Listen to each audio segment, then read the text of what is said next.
Tonight, we return to legendary Lad People Stadium for one of the city's oldest rivalries, Davidson versus Murphy. The Warriors are seeking their first win of the season after losing to Daphne here last week. On the other side of the field, the Panthers want to keep the momentum going with a second straight victory and earning a region win at the same time. Get ready, it's the 60th meeting between Davidson and Murphy for the MCPSS High School Football Game of the Week. Good evening and thanks for joining us. I'm Al Whedon along with Corey Bounty. Covering the sidelines, we have Mike Herndon. Corey, tonight it's a Mobile Classic. Davidson versus Murphy. You have to be excited about this 7A Region 1 matchup. I mean, there's a lot at stake with the pandemic. You don't know moving forward whether you'll have to forfeit a game. We're putting toe to leather tonight, Al, so every game is important, especially when it comes to region play. Now, we know both of these teams, they share Lad People Stadium, so Davidson is visiting and Murphy's the home team, but for Davidson, it's like playing at home. They were just here about 2 weeks ago against Daphne. Yeah, I mean, they're trying to bounce back from a 42-6 loss to the Daphne Trojans here 1 week ago, and the Murphy Panthers are coming off an impressive win against Foley, a team that is in their region, and that was a big Region 1 win for them 1 week ago. They're continuing to be in region play. Murphy wants to see some things out of their team tonight that they didn't see 1 week ago, and we'll talk about that as the game progresses. Well, speaking of that, let's get to your checklist, Corey. Murphy's the home team. What do you have for the Panthers tonight? Murphy definitely has to limit the mental Murphy mistakes, and what do I mean by that? Penalties. Coach was really frustrated and wanted to work on that this week, so they don't want to see that yellow flag come out against them. Stop the Warriors' running game. We know this Davidson Warriors offensive attack is built on strong, hard-nosed running. They have to stop that tonight. And be fourth-quarter finishers. 1 year ago, they weren't able to finish some fourth-quarter games that ultimately costed them a playoff spot. So they want to make sure they play a complete 4 quarters and finish the game strong. The Davidson Warriors, they need to get off to a strong start like they did 1 week ago against the Daphne Trojans. They scored first, and then they didn't and were not able to produce any more offense, so they want to go ahead and continue to get off to a strong start tonight. Be balanced. Davidson has to throw the ball and run the ball. They like to run the ball to set up the pass and pigskin protection. They cannot turn the football over tonight against this Murphy Panther team. All right. I appreciate that, Corey, with the checklist. Let's take it down to the field, check in with Mike Herndon right quick, see what's going on, game field conditions. What's up, Mike? How are you guys up top?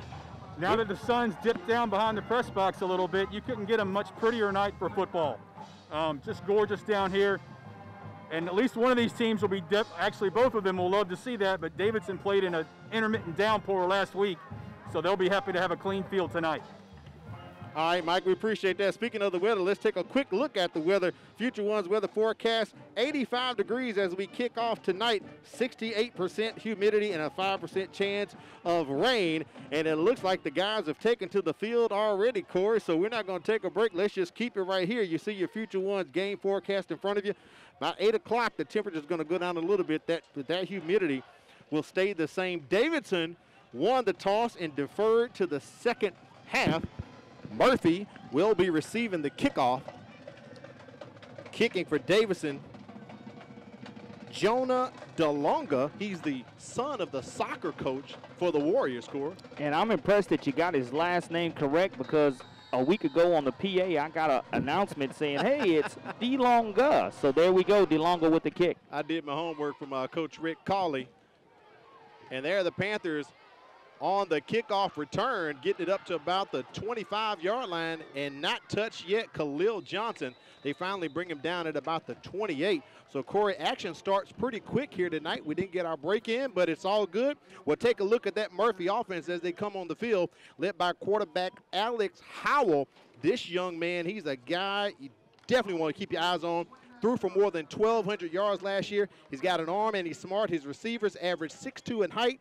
Boy, there's some tall trees, led by 6'4" senior wideout Tanaka Scott. He has big play capability. Also, senior wideout Al Robinson may go up and haul in a few catches as well. But the workhorse for the Panthers is senior running back Darius Wheeler. If he's getting the rock tonight, they're going to keep it going his way, Corey. So first down, and there he is. They hand off to Wheeler.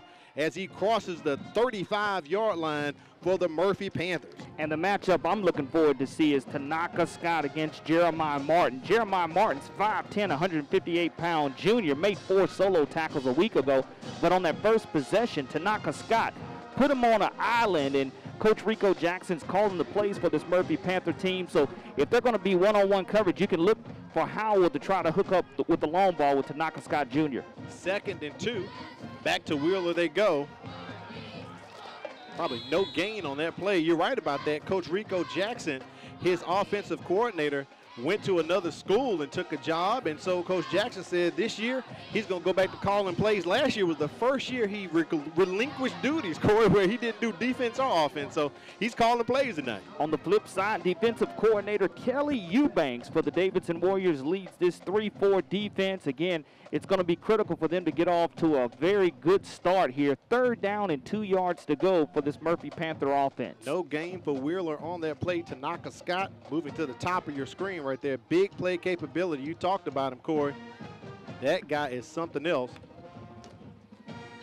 They give it back to Wheeler, and the Warriors defense stiffens up, and that's going to be probably a loss. Nolan Asbury, the defensive end, 6'1", 190-pound senior, had 6 solo tackles a week ago, 2 for a tackle for loss, and because of it, only 1.5, maybe a half-yard gain. 4th down and 1 yard to go. Decision time for head coach Rico Jackson with the ball being deep in his own territory. So Wheeler credited for 1 yard on that run. 4th and 1, ball on their own 37-yard line. Panthers are going for it. Wheeler still in the backfield with Howell. And they drew him off, Corey. And that's exactly what Davidson needed to avoid, was that hard count. And Howell gave him that hard count on 4th and 2. We don't know whether they were actually going to run a play or not, but it doesn't matter because now the Panthers were able to get the first. Dead ball. Offsides on the defense team. It's a 5-yard penalty. The penalty will result in a 1st down. Referee Tim Porter gives us the call there. I like his camouflage mask, Corey. Yeah, my buddy Tim Porter. We referee basketball together, too. He's a veteran, white hat on the field. Got a flag on the play there. While we have a flag, we'll take a look at the defense for Davidson. Tonight, the Warriors, they play out of a 3-4 where defensive end Nolan Asbury, you just mentioned his name, he's going to rush from the edge. Keep your eyes on inside linebacker number 33, Demetrius Johnson. He's going to be tackling from the inside with cornerback Jeremiah Martin trying to shut down those tall trees with Murphy from his cornerback position. If they do get past him, strong safety Justin Poe, he'll be waiting to make the tackle, a category in which he leads the team. The D-line is built for speed, Corey. They average 229 pounds. Zandarius Williams, the inside linebacker, very active also for this Warrior defense. 1st and 15 for the Panthers. They connect with Tanaka Scott. Gets it back, close back to the original line of scrimmage, so it'll set the Panthers up with 2nd and 10. And that's what you have to respect by Tanaka Scott. You know, you set up the short little pass to him, and all of a sudden he hits you with a little stutter and go route, and the next thing you know, Howell's throwing the deep ball to him, but positive yardage, gets back out close to the original line of scrimmage, going to bring up 2nd down and 10 yards to go for the Murphy Panthers. 60th time that these teams have met. Murphy leads the series 38-20 in one tie. That's why we kind of call it a Mobile Classic. Hand off to Theris Wheeler. Coming close to the numbers here, almost to the midfield stripe. Wheeler's going to get credit for about 3 or 4 yards. It'll take Murphy to 3rd and about 5 or maybe 6. Justin Poe, coming from his strong safety position, led the team 9 solo tackles. He's 6 foot, 170-pound junior, but positive yardage gained by the Panthers, and it's going to bring up 3rd down and 5 from the Panthers' 48-yard line. Good opening drive here from Murphy so far. Keeping the ball on the ground, feeding it to Wheeler. 1 pass out to Tanaka Scott. 1 penalty so far on this drive here for the Panthers and 1 for the Warriors.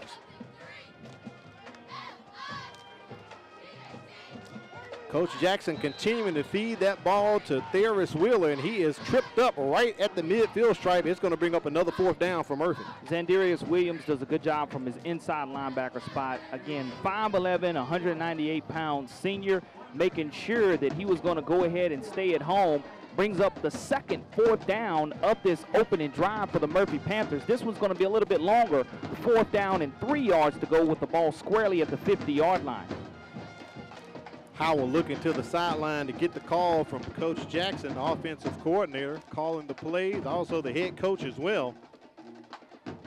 It looks like maybe they'll take a timeout because Howell is just letting the play clock run down, of course. I think that's going to be the case here. Coach Rico Jackson calls a timeout, so at 7:08, the Panthers take a timeout. Let's take a look at the impact players while we have a break here, Corey.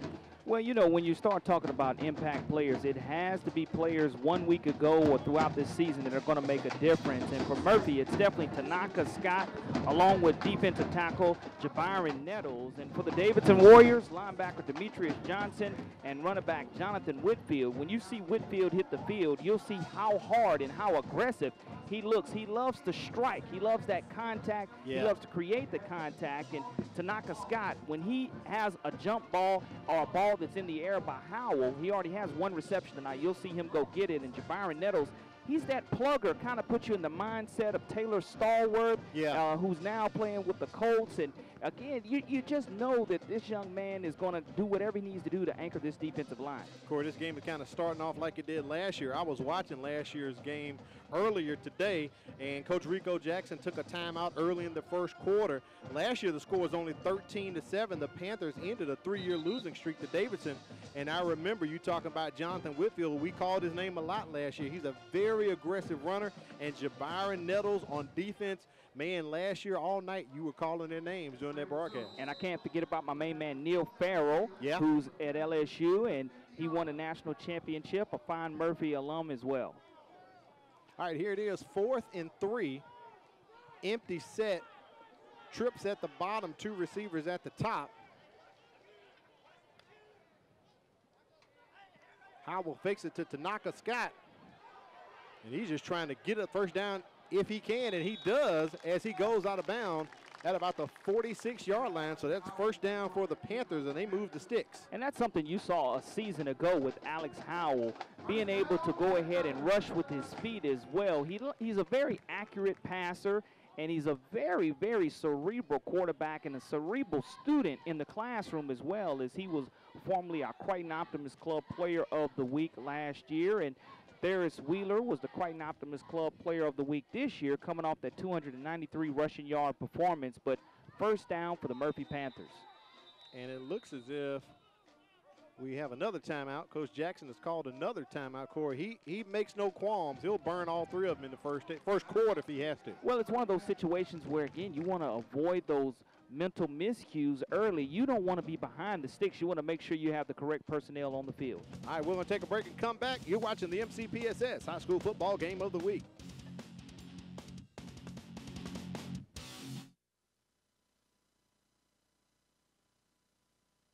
When it comes to getting your child through school, at times it can be overwhelming. What school to choose, what classes to take, how to apply for college. To help answer these questions and more, we would like to invite you to join us on Parent Connect as we take an in-depth look at some of the issues and concerns you may have about your child's education. So get connected with Parent Connect, weekly right here on the MCPSS TV network. The MCPSS High School Football Game of the Week. I'm Al Wheaton with Cora LeBounty on the sidelines. Mike Herndon covering the action. First and 10 right here for the Panthers. Alex Howell on the move. Could not connect with anyone. Is going to take a loss of about a yard on their play. It'll set up the Panthers for 2nd and 11. Kelwan Carson from his outside linebacker position. 6'2", 187-pound senior. Had 3 solo tackles and 1 sack 1 week ago. Did a good job and getting a net loss for the Murphy Panthers there on 1st and 10. 2nd down and 11 yards to go now for Murphy. Panthers dress out about 70 players. They have 28 seniors. It's a close-knit group, returning 6 on offense and 8 on defense. So the Panthers, one of the contenders in 7A Region 1. They'll toss out to Tharis Wheeler, and the Warriors are all over him. That one is shut down. That's going to be another loss, pushing the Panthers back to the midfield stripe. It's going to be 3rd and long for Murphy. Demetrius Johnson does a wonderful job staying at home, along with, looks like Josh Honadale from his inside linebacker position, also staying home, rather his defensive end position, staying home, and a net loss for the Panthers. Now their longest deficit outside of that penalty to open up this drive back at the 50-yard line. Yeah, Hollandale really got in there and stood him up, Corey. So Ladd is calling it 3rd and 14. Wheeler in the backfield with Howell. They'll quick out, they get to the receiver, and he's trying to make something happen. Khalil Johnson cannot. Gets close back to the original line of scrimmage, but this one's going to be 4th and long here, about 4th and 10, Corey. Yeah, it's a situation now to where the Panthers, I think they've had 3 4th downs. This will be the 3rd on this opening drive here, and they're going to have to put it on their foot here possibly. It's going to be the official heat timeout here to open up the first quarter. It is our heat timeout here. Let's take it down to the sidelines. I believe Mike Herndon has a special guest with him down there. What's going on, Mike? I'm down here with a VIP from Murphy, Principal Joe Toomey. And tell us, Coach Toomey, this program's come a long way in the last couple of years. Tell us a little bit about the job Coach Rico Jackson has done. Well, you know, we went from 3-8 the year before he got here to making the playoffs last year and going up to Auburn and having a good showing. We're undefeated so far this year, so he's really got it going in the right direction. This is obviously a much different kind of school year with remote learning. Tell us a little bit about how it's going so far and what you're anticipating for the first 9 weeks. Well, I mean, my teachers are in their rooms teaching every period, every day, and the students are there. They're engaged, so it's a lot like, you know, they were there. We miss them, and we wish we could be with them, but we're doing a fantastic job to reach them. And what would your message be to your parents as we go through this 9 weeks of remote learning? You know, they're not going to fall behind. We're going to make sure that they are on pace. This is not a time where we're just giving them grades.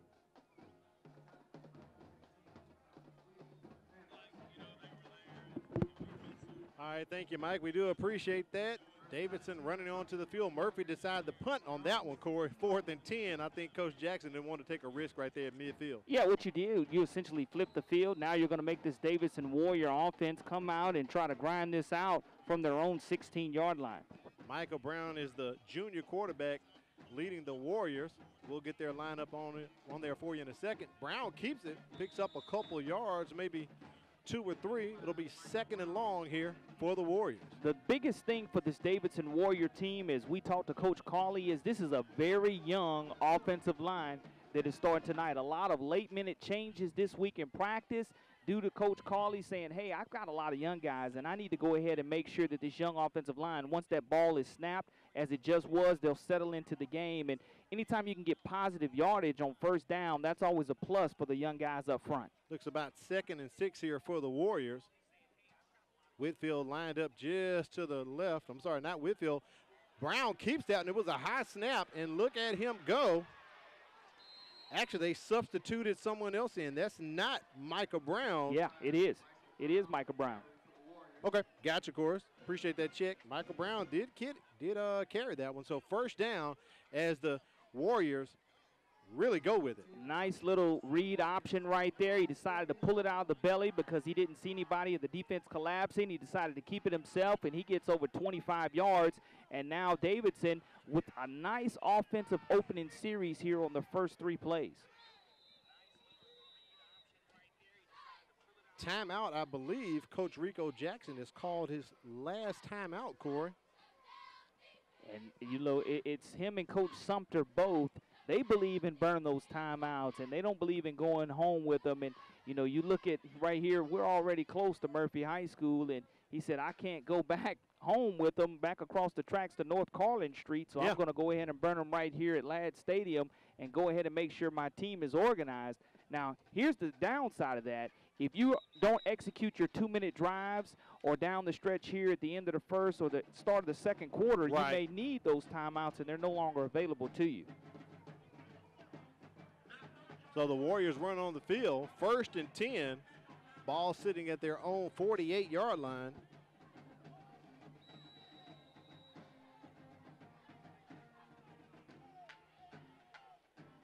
Double stack receivers for the Warriors.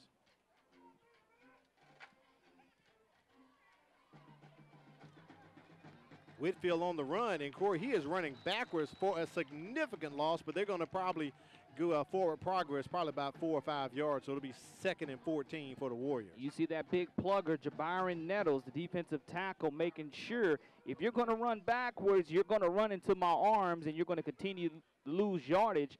2nd down and close to 13 yards to go from the Warriors' 45-yard line. So they progress. He lost about 4 yards on that one. Same formation for the Warriors, double stack receivers, 1 man in motion. They're going to go back to Whitfield again. And that stifling Panthers line says no, Corey. Maybe 1 yard on that. It's 3rd and long for Davidson. So the good thing for the Davidson Warriors is they're able to get their defense over there on the sidelines resting, as here it is, going to be 3rd down and 11 yards to go from the own 47-yard line. And again, you have those quick bubble passes that are available for this Davidson Warrior team, and offensive coordinator John Williams does a great job in dialing up the plays for this Davidson Warrior offense. We're notched at 0 here at Ladd Stadium, approaching 2 minutes. Brown trying to get out the pocket. He does escape, does have a man, and that ball is dropped. Incomplete as he tried to connect with Denarius Brown. It's 4th down for Davidson. That's one of those plays that can make a difference in the contest. That's a drive killer as he was able to scramble outside the pocket and put it on the money to Denarius Brown, and he just wasn't able to come away with the 5'11", 160-pound senior.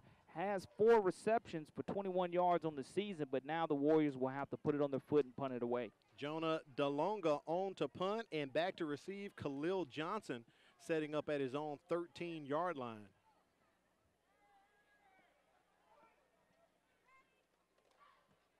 DeLonga gets a nice kick off. And Davidson's going to down that ball right at the 20, so Murphy will take over. 2:10 remains in the first quarter, and Corey, this is their 2nd possession of the first quarter. That was Davidson's first. You can see Coach Rico Jackson going back to the well over and over with Ferris Wheeler, but eating clock at the same time. And that was a good sustained drive right up until the time it bogged down right around the 50 or the 45-yard line. Right. They're going to hope to try to drain or bleed this clock, but there is Wheeler, folks. If he gets outside into the 2nd level of this Davidson Warrior defense, it will be an absolute track race because this young man can flat out fly. But here on 1st and 10 at your own 20, I think this is where you take your shot, to me, on Tanaka Scott Jr. sometime down this field. Scott lined up here at the bottom of the screen.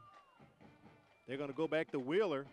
He does a little spin move up the middle, gets credit for about 2 yards. It'll be 2nd and 8 for the Panthers. And sometimes you use Tanaka Scott Jr. as your decoy, but this is a young man at 6'3", 6'4", who has excellent hands. Not much of a decoy when you see his presence on the field. Again, you're in no man's land on an island by yourself trying to defend him, and that's how Wheeler was able to establish that great running game last week. And he's a great athlete. We didn't get to talk about it during the punt.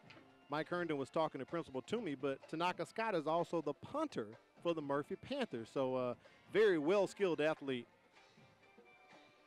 2nd and 8. Howell's looking for a room to get in and maybe picks up a yard or 2 as the Warriors collapsed on him. They contained. They did not let him get out on the edge, Corey. Doing a great job of containment, making sure that Howell does not bust out of that pocket and get an explosive play or an explosive run, as we have 1 minute remaining here in the first quarter of action, and it's been back and forth. Murphy's 2nd offensive possession here. They really had success running the football a week ago against Foley, and that's what they've come in with the mindset to do tonight as well. Yeah, Wheeler ran for 293 last week. Howell gets that ball out, brought in by Tanaka Scott, and that's going to be a 1st down. We talked about his height. No, I'm sorry, not Scott on that particular Reginald Jones hauls that one in, Corey. I'm telling you, they're all trees. They average 6'2" with all the wideouts. And again, Coach Rico Jackson is going to go with what the defense gives him. If he sees that Wheeler's being bottled up offensively, he's going to go ahead and throw the football with a lot of success, because these corners are playing a little press coverage tight on these wide receivers, and that's why it's so important. If you don't jam or press the wide receivers at the line of scrimmage, they're going to run that go route, because I see they have help over the top. Do the safeties, or the safeties are there for help over the top, but if you run a good route, they're not going to be able to help you. All right, Murphy's just going to let the clock run out, and we're going to take a break and come back. The first quarter is over already. You're watching the MCPSS High School Football Game of the Week.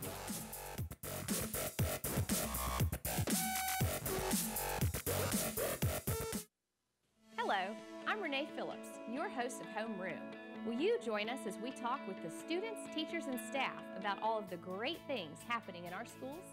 That's right, Renee. Not only are we here to keep you informed about the great things happening in our schools, but to also keep you updated on safety issues.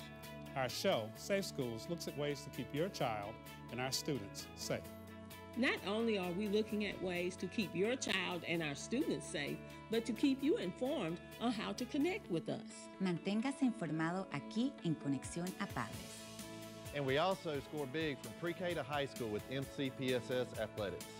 And then Inside Education puts it all together for you, showing you the ins and outs about news and events taking place across the Mobile County Public School District. We do this to keep you informed.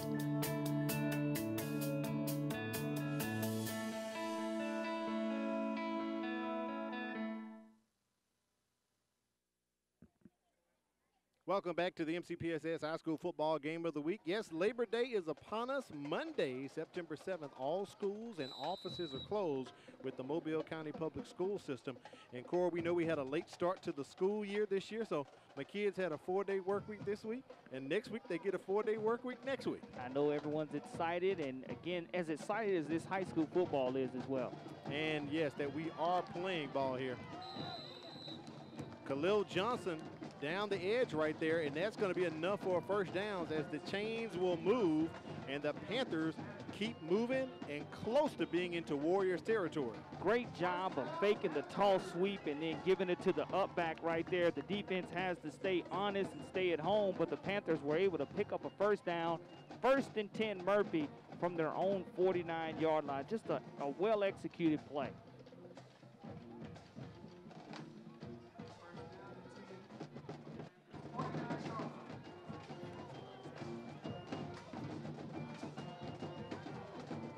Fake to Wheeler, little play action. Howell's got a guy, he's trying to reach Scott, and Murphy wanting the flag, thinking contact was there, but no flag comes out. Good defense by the Warriors, as seen as through the eyes of the officials. Now you're looking at a situation to where you just came out to get the first down and did a nice little fake toss, and that kept the defense honest, and in that situation, Howell rolls out of out of the pocket, and good defense by the Davidson Warriors. There's a shot of the RSA Tower there, lit up in purple. As we are here at legendary Lad People Stadium, our first down here at Lad Corey, and a little different, we're not in the press box. The press box is closed, only open for PA and game clock and officials. We're actually at the top of the bleachers on the west side at the 50-yard line. Howell goes, well, did he put the ball on the ground? I guess he did not. That's still a live play. I thought the ball touched, but Tim Porter was right back there looking, Corey, so that's a live play. And as long as his knee does not touch, he can go ahead and have that ball hit the ground as it did, and he was able to gather his balance. As you look right there as he continues to scramble out. Great footwork, great pursuit by the Davidson Warrior defender on that play, and he does a good job of kind of making and trying to get back to the line of scrimmage, but 3rd down and 4 yards to go from the Warriors' 45-yard line. As you can see, Corey, we got a shot coming up from our buddy Richard Beatty down there right at the 50. Tim Porter was talking to the officials' crew, just want to verify some things and make sure they're okay. But it is 3rd and 4, not enough for the first down. Great run by Howell, as they're now going to put the ball into play, dumps it out to Theris Wheeler, incomplete. Corey, he could have picked up the first down. It's a situation to where that's that easiest throw is sometimes the hardest throw. Yeah. He just had to dump it out into the flat to Wheeler, was unable to come away with it. It's one he would like to have back, but Coach Rico Jackson going ahead and go for it again on 4th down, and this is so far, if I'm not mistaken now, the fourth down of the first half for the Murphy Panthers. And if they convert this, again, the Davidson Warriors, I'm starting to see a lot of hands on the hips on this defensive line for the Davidson Warriors.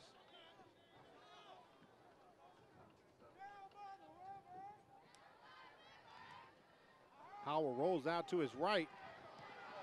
Cannot find anyone, still has the ball, does have a man downfield, incomplete. So it'll be ball over on downs as the Panthers are 2 for 4 tonight on 4th down, but there's a flag on the play right in front of the Murphy bench. And when you're looking at that, it's probably in the area of some type of holding against the Panthers as they were trying to fend off. And if it is turnover on downs, nonetheless, Tim Porter will give us our call. During the play, it was an ineligible downfield on the offensive team. The penalty is declined. First down, Davidson. Take it down to the sidelines and check in with Mike Herndon. We've got two teams here with very young offensive lines, and the play in the trenches is being a factor so far and will be a factor tonight, particularly on the Davidson side. This is a team that doesn't have a lot of big play capability. They've got to put a lot of drives together, and they're very young and also very banged up, Coach tells me, on the offensive line. Keep an eye on that tonight. Double pass for the Warriors, and it is complete. That's a touchdown as the Warriors get it completed to Jalen Nash. I believe that was Luke McGowan with the pass, Corey, to Jalen Nash. And that's a touchdown for Davidson. A little trickeration by the Warriors. Wow. Gets them on the board first. You look at the throwback, and McGowan, the hardest throw is by this young man, McGowan. He has to put it on the money, catch Jalen Nash in stride. A couple of weeks ago, or last week rather, there were some dropped balls, some dropped opportunities. Nash was not going to make sure he dropped that football. Got 6 for the Warriors. Great throw by McGowan and a great haul in by Jalen Nash. DeLongo puts the extra point up, and it is good. Davidson on top, 7-0. Boy, we're heating up. It's the MCPSS High School Football Game of the Week.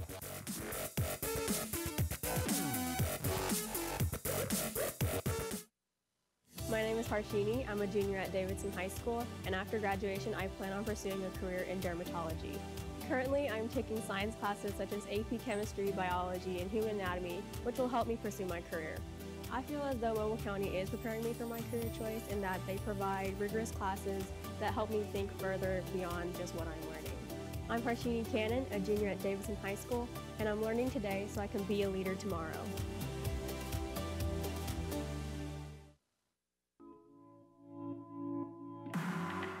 On a double pass from Micah Brown to Luke McGowan, who tosses it 55 yards to Jalen Nash, and they go up 7-0 as we are live here at legendary Lab People Stadium. Corey, here's the replay. A great job dialing up by offensive coordinator John Williams. He had to do his homework and film work, and a good job of execution by Luke McGowan, throwing the ball on the money to Jalen Nash as they go ahead and jump on the Murphy Panthers early here at Lab People Stadium. But again, credit the call of offensive coordinator John Williams for that and dialing that up, especially after the turnover on downs, knowing, hey, guys, we have a young offensive line. Give us a little time to make that throw. And they went ahead, and the defenders for Murphy went ahead and got caught looking in the backfield. And because they got caught looking in the backfield, that's what allowed Nash to go untouched. And there was not a defender probably within 10 yards of him. Oh, no, it was nothing but green grass. And, Corey, I looked at my notes. I had one note from the first quarter. Murphy went for it 3 times on 4th down, and that was it. And I flipped the paper over, and there it was, almost the second or third play in the second quarter. Davidson gets a touchdown. And that's exactly what the Davidson Warriors needed. Again, they scored early and often on Daphne. I say often. They were the first ones to score one week ago on a nice sustained 80-yard drive. Come back right here and are able to score early here as we start the second quarter of play. that does wonders for your confidence. Now you have to find a way to sustain it defensively. You gave your defense an opportunity to rest right there, and now you're going to have to get a stop. If you can get back-to-back stops, you'll be in great shape. Yeah, Murphy's going to get the ball right now. We saw them run a lot. They can't seem to connect with the receivers. A couple passes they've gotten through. But the one thing, Davidson is shutting down that Murphy running game to a certain degree, Corey. Special teams are going to be huge right here, as we've seen Murphy cross the 50-yard line probably on 3 out of the 4 drives that they've had. Deshaun Brooks and Khalil Johnson back to receive. Brooks takes that one. Oh, he's at the bottom and on the near side, Corey, and he's got a lot of room, just waiting for some more blockers as he is in Warriors territory. Great run back from Deshaun Brooks.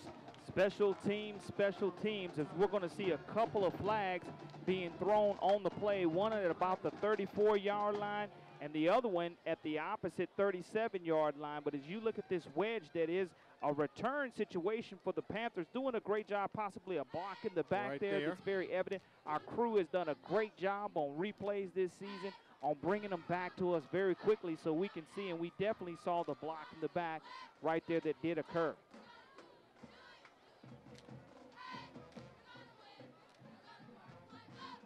So two blocks in the back, and Davidson will accept one of those.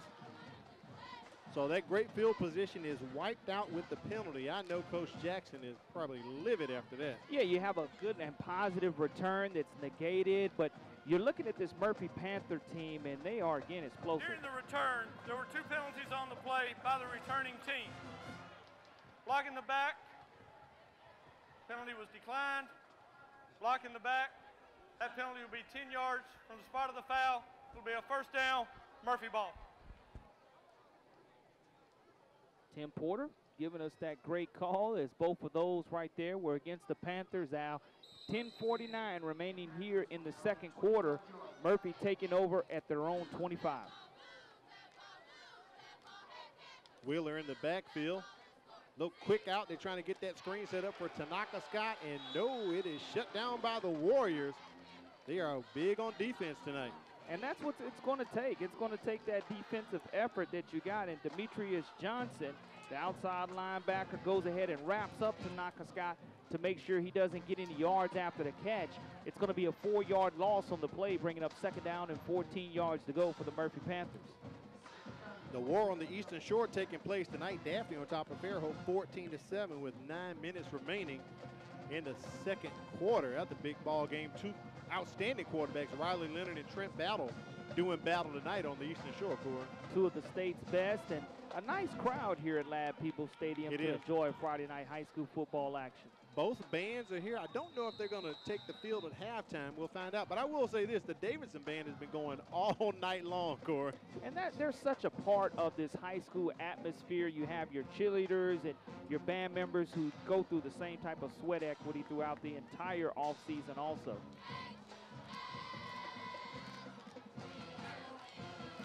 Sides on the defensive team, the 5-yard penalty will remain second down. So Davidson is going to give Murphy 5 yards. It'll be 2nd and 9 here. Ball on their own 26-yard line.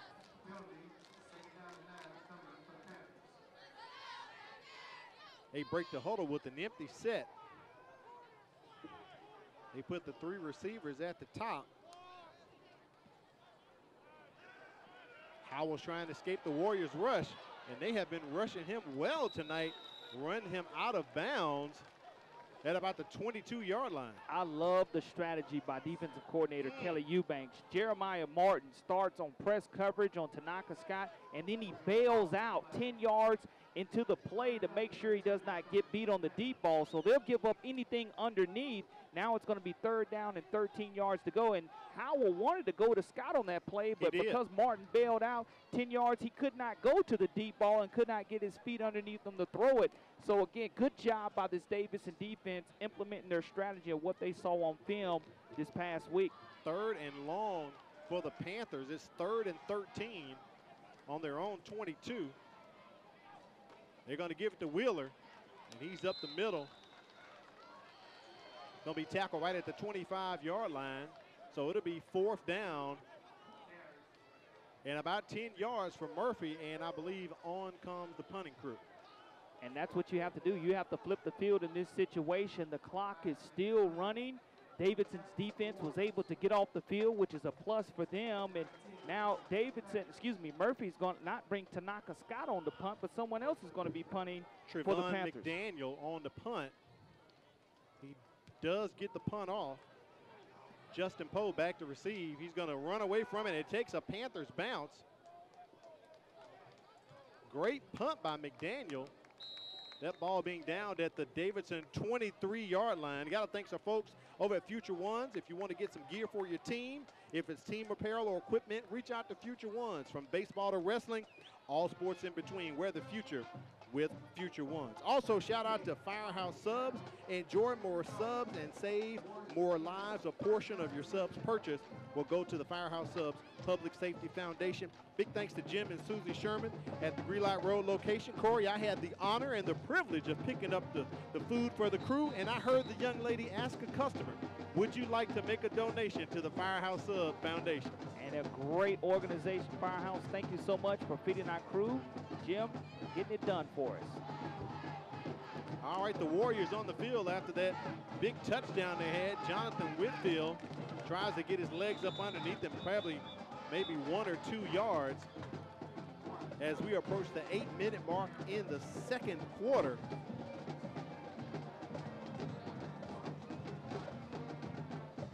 Corey, you talked about something earlier about the kids being happy to even play ball and we'd be out tonight.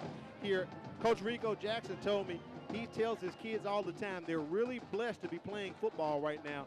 Look at the Big Ten. They canceled. The NBA's in a bubble. It's unprecedented. Don't take it for granted.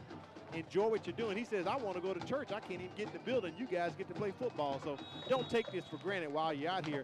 As the Panthers do respond, that's a short game for Whitfield. It's 3rd down. The biggest thing is this clock continues to run as this Davidson Warrior team is able to try to, the young offensive line of this Warrior offensive team is able to kind of catch its breath and know that they have a job to execute. Going to bring up a long 3rd down and 6 in this situation. It'll be interesting to see what Michael Brown is able to do with his feet as he's been able to scramble here in the first half and create something out of nothing. Brown's going to dump it off to Nash. We didn't get to put up Davidson's offense. A lot of things were happening earlier, but they like to run a 1-2 punch with Whitfield and Nash, so sometimes they'll line up Nash in the slot and throw him the ball just like they did right there. That's pitch and catch. That's the hardest pass because you saw Alex Howell miss that pass to Wheeler earlier for the Panthers, but Davidson was able to convert that, and I see a lot of fans like those black matte helmets that Davidson sporting with that big D and the arrow going through it. So it's a first down, double stack receivers for the Warriors. They hand it off to Nash, and boy, he's going up the middle. That's a first down, Corey, as he's trying to get to the midfield stripe, brought down about the 47 real hard by the Panthers. One of the Panthers kind of late getting up right there. Another first down for Davidson. Running extremely hard on that particular run, but that is because the big holes and the inability to wrap up and tackle by the Murphy Panthers, that's a sign of being fatigued. Anytime you start going for the arm tackles and they're able to start shedding them, that means that you are a little bit winded and you do a better job of breaking down and wrapping up the ball carrier. They're going to spot it at the 49-yard line. Warriors go with the jet sweep, coming around the edge and getting plenty room on the move for the Warriors. Javonte Johnson. Going to be right close to that right stick. on it, Corey. And I do believe he's going to have enough to get it, to be honest with you.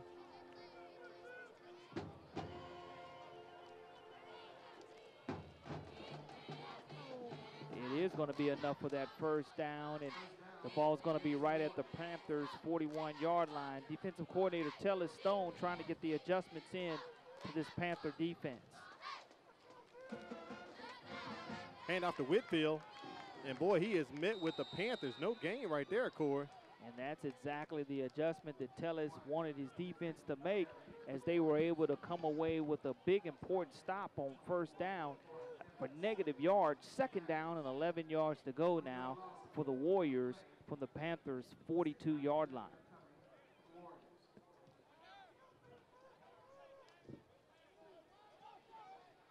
next dead ball, we will receive a heat timeout.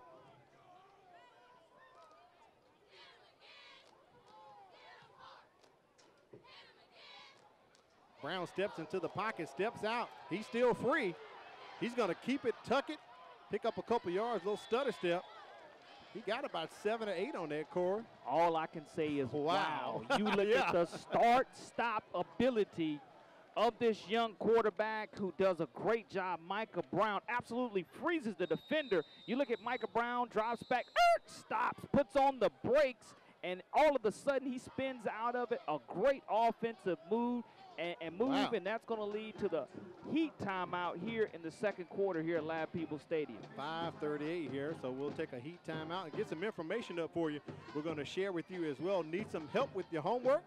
Simply log on to homeworkalabama.org for free homework help, tutoring, and test prep. That's homeworkalabama.org. And we know right now, speaking of home, a lot of things are taking place at the home with virtual teaching as well. Also, speaking of that, if you're having technical difficulties with your online learning, simply follow these steps. Let your teacher know, communicate it. Also, reach out and call your school. If you're still having issues, give this number a call, 221-7777. That's 221-7777, Monday through Friday, 3 p.m. to 8 p.m.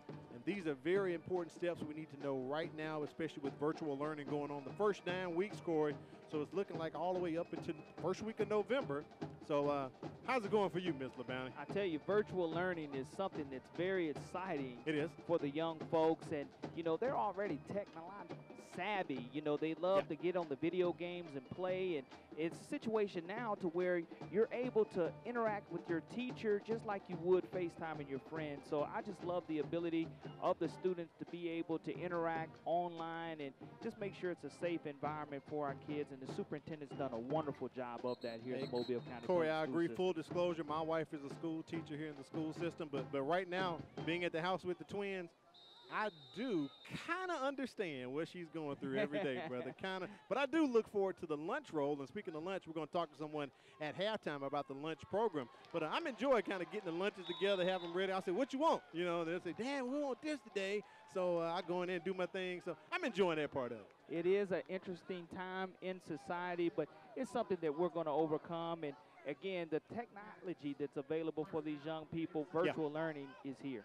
Whitfield picks up a first down. Neither of these teams have gotten into the red zone. Davidson scored on a 55-yard pass from Luke McGowan to Jalen Nash. It was actually a double pass, but they were approaching the red zone. Now they're going backwards as we approach 5 minutes left here in the first half. But if you look at our score now, the Davidson Warriors were able to score on the double pass. They're leading the Murphy Panthers 7-0 here in this huge 7A Region 1 matchup. The Davidson Warriors, with this young offensive line up front, are very happy with having this lead. And Tellis Stone and his defense are trying to find a way to turn this Davidson Warrior over, this team over, because, again, you look at the momentum, you see a lot of Murphy Panthers fans sitting on their hands, haven't really had the ability to get into the game yet. 2nd and 13 here for the Warriors. Set up the screen as Brown gets it out to Jalen Nash. And, boy, he's got some room, tries to cut back. Gets it to about the 13, maybe 14-yard line. That 1-2 punch of Nash and Whitfield is something else. I tell you, John Williams is doing a wonderful job. As we take a look at the instant replay, Micah Brown with a nice little flick pass out of the backfield, hitting Jalen Nash. Already has one receiving touchdown on the night, and that was a 55-yard touchdown reception from Luke McGowan, a wide receiver on the double pass. But Davidson back in business, 1st and 10 from the Panthers' 13-yard line. Warriors are in the red zone. They're going back to Nash, and boy, the Panthers wrap him up. They'll have none of that as they attack him, and that's going to be for a loss. They'll take about a 2 or 3 yard loss on that one. You want to see the Panthers get into the backfield because, again, this defense has been on the field and almost entirely too long here in the second quarter as Davidson has been able to sustain a lot of drives. 3:40 remaining here in the second quarter of action. Now you have 2nd down and about 16 yards to go for the Warriors. Brown is sacked. He tries to throw it away, and Tim Porter throws the flag. I think what we know that's going to be grounding on the young man because he was not outside of the tackle box, just tried to throw that one away. He was going to take the sack. And that's something that they're going to talk about, whether he was already in the grasp and he whistled him down. As they discuss it, right. He did go ahead and throw the penalty flag, and he always has the ability to wave it off, but you like the communications of the officials, and Tim Porter's getting ready to make the call. Tim Porter goes ahead and does signal the intentional grounding, and that's going to be costly because you look at the 19-yard line is where this drive was for the Davidson Warriors, and now you're going to back the football up almost all the way to the 38-yard line. Intentional grounding on the offensive team. It's a 5-yard penalty. The loss of down. Third down. That's the part that hurts, Corey, the loss of down. As you take a look at our officials tonight, not only do you get your yardage, but you have to take the loss of down. 3rd and 25, 1/4 of the football field. As I look at the scoreboard, Corey, I notice Murphy still has 1 timeout on the board, and Davidson has 3. So I wonder if that's an oversight. I thought Rico Jackson took 3 timeouts. Michael Brown tries to go up the middle and just salvage something. And, boy, he is uprooted by the Panthers. Great textbook tackle by Jaquan Evans, the defensive end. He's a senior, had 2.5 sacks a week ago, did a good job of staying home. It's going to make Davidson flip the field right here and pin Murphy deep into their own territory with 3 minutes remaining here in the second quarter. DeLonga on to punt. No one back to receive this punt for the Panthers. Looks like they're going to send the house.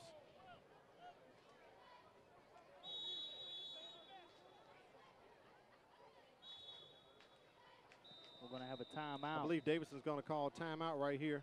So Rick Carley's going to take a timeout. Just got a text from one of my buddies, Saraland, up 21-0 over McGill in that ball game. And Daphne extends their lead to 21-7 on top of Fairhope in the Battle of the Eastern Shore. We got a good battle right here, Corey, 7-0.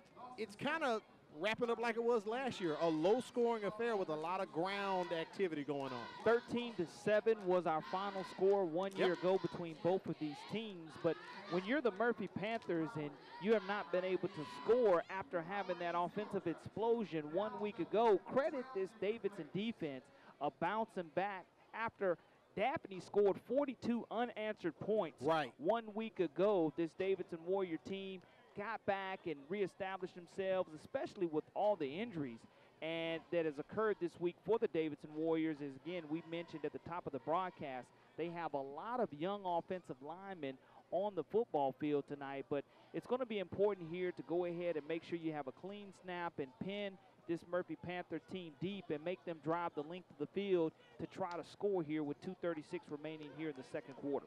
We don't have the Chick-fil-A halftime trivia challenge like we normally do, but we'll take a look at the Alabama Sports Writers Association top 10 polls, also put up some region standings, and we'll talk to a young lady who will tell us more about the food services program that's going on right now with the Mobile County Public School System. And Corey, I must say, for my household, it's going pretty good. I like how they have the system set up.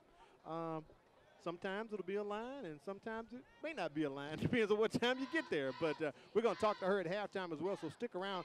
A lot of people have questions about, how the pickup programs work, so we're going to address that at halftime. 2:29 remains here in the first half. Corey, what do you think Coach Rico Jackson is going to dial up right now? He's got to get this ball down the field.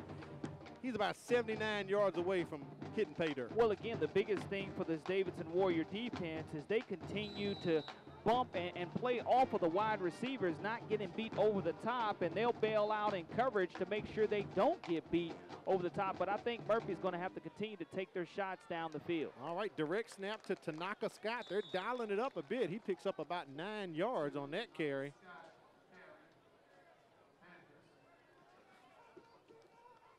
That's a big-time run by the Murphy Panthers as they change it up a little bit, and you do see Tanaka Scott Jr. go ahead and line up in the Wildcat formation, giving Alex Howell a quick little breather here with 2:10 remaining in the second quarter.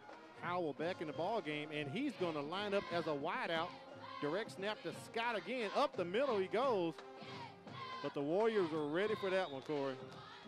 And the biggest thing that you and I witnessed is we saw 3 timeouts being called by the Murphy Panthers team. Right. And head coach Rico Jackson all in the first quarter. And I mentioned when you get to this 2-minute drill situation, it may come back to bite you because you don't have those timeouts to utilize right now. And 154 remaining here. We're going to see, I didn't see a penalty flag down, but it looks like the officials and Tim Porter's discussing with his crew. Yeah. The play clock hasn't started yet, but they're discussing something, and a timeout has not been signaled for either team. So was there a penalty, I believe? Illegal procedure. There we are. It was a penalty against Murphy. So there was a mysterious flag somewhere on the field that neither us or the camera crew could pick up, Corey. So that'll push the Panthers back 5 yards. On the offensive team, it's a 5-yard penalty will remain. First down. Now, that could have happened because they brought in Howell, then moved him and lined him up at wideout. Maybe someone wasn't set long enough, but he's back now taking the snap. They'll get it right back. And there's the 5 yards back with an offsides. But, you know, after Tim Porter makes this call as to officially what it is, I think that Murphy's going to continue to have to take their shots down the field. Even though Davidson's cornerbacks are bailing out, what I mean by bailing is they're backpedaling. Dead ball, offsides, defensive team, 5-yard penalty will remain. First down. They're backpedaling before the ball is even snapped. Right. I would go ahead and play jump ball. Tanaka Scott, probably 6'3", 6'4". He can just out-jump, and I think that's where you're going to have to go if you're the Murphy Panthers to have success. Howell gets that ball complete to Reginald Jones. And he starts upfield and is immediately brought backfield by the Warriors. They're going to give him forward progress, maybe for about a yard or maybe 2 there. It'll be 3rd down and long. I'm sorry, 2nd down and long here for the Panthers. Jacody Harris with the textbook tackle there for the Davidson Warriors. And now you're looking at 2nd down and 8 yards to go from the Panthers' 34-yard line. And the Panthers, they don't have, to our knowledge, any timeouts remaining. So every route that they run, they have to do it heading towards the out of bounds. Howell fakes it up the middle, comes to the near side, and the Warriors are continuing to collapse on him, Corey, trying to keep him contained, not letting him get outside, because kid's got some speed. Doing a good job of staying home. We have seen Alex Howell's speed, but when you see white jerseys in front of you, especially numerous white jerseys, that means the Davidson Warrior defense is doing a good job. But no sense of urgency here in this 2-minute offense by the Panthers to try to go ahead and hurry up. I think they're content either to let the clock run out, trailing 7-0 here, and possibly run just one more play here in the first half. They will have to snap it one more time. Play clock is under 10 seconds, and there's 10 seconds now on the game clock, so this looking to be the last play of the first half. But he steps out of bounds with 5 seconds remaining on the game clock, ball at the 46-yard line. He does pick up the first down, so it looks like maybe one big heave play coming up right here, Corey. Yeah, it's a situation to where when you look at this Panther offense, they have their hands on their hips as well. So it's weird because they look a little bit more tired than the Davidson defense, and now Davidson has gone total prevent defense as their deepest defenders are some 30 yards away from the football. No surprise here at all. I believe Davidson's going to call a timeout. No, flag on the play, false start against Murphy, so that'll push them back 5 more yards. Dead ball, false start on the offensive team. The 5-yard penalty will remain. First down. All right, Corey, so the ball's at their own 46-yard line. 4 seconds remain, and it looks as if Davidson's lined up for a kickoff because the prevent defense is out, and they go with the handoff to Theris Wheeler, and he is brought down right at the line of scrimmage, and that's going to take us to halftime. Demetrius Johnson does a wonderful job, again, staying at home, and what a great first half of action if you're a Davidson Warrior, especially coming off of the embarrassment of Daphne scoring 42 unanswered points. They've definitely answered the call here for Warrior Nation, and they've made the adjustments here Again, another half of football yet to be played, but a good one so far if you're a Warrior fan. This kind of reminds me of a good baseball contest where the score might be 2-0, and it's a pitcher's duel kind of going on. And that's what's happening. You talked about the conditioning of the players and some of the Murphy Panthers holding their hips. Coach Rico Jackson told us they weren't really conditioned last week. They ran out of gas as they played against Foley. They got tired, and you could kind of see some of that tonight. Speaking of Coach Jackson, let's go down to the sidelines. Mike is going to have Coach Jackson not quite ready. So it's interesting he talked about that, Corey. One big play, one pass for 55 yards, and it was a double pass that got our first score of the game. Let's take it down to Mike Herndon with Coach Jackson. Coach Jackson, obviously not the start you wanted. Tell me a little bit about, you talked about mistakes being a problem. You wanted to clean up, had a few more this first half. What do you need to do to clean it up the second half? We just got to play harder. To me, Davidson playing harder than us. They wanted more than us. So we're going to come back out, get that correct, and see if we can get things changed around. Darius Wheeler had a great game last week, hadn't been able to get moving this week. I know you're a little young up front. Do you see the trenches being the key battleground here? Yeah, I mean, we're going to make some corrections, make sure we get better, and we're going to see if we can come out and change things. Thanks a lot, Coach. Good luck the second half. All right, thank you, Mike. We appreciate that. He's right. They cannot get Wheeler going right now, Corey. And that's the biggest thing. Tanaka Scott Jr. also has not been involved. You see him try to get him in the Wildcat position to try to get him some more touches. All right, we're going to come back with halftime. Davidson on top, 7-0. Oh, it's a good one. The MCPSS High School Football Game of the Week.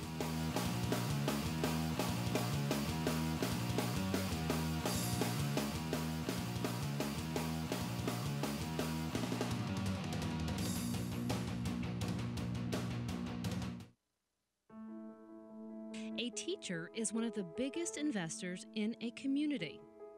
They impact the lives of those we value the most. Teachers share knowledge which helps shape and mold our future leaders. Teachers show direction and help build a sense of purpose. Are you ready to make a change? For more information on teaching opportunities, teacher incentives, or to apply with the Mobile County Public Schools, log on to www.mcpss.com.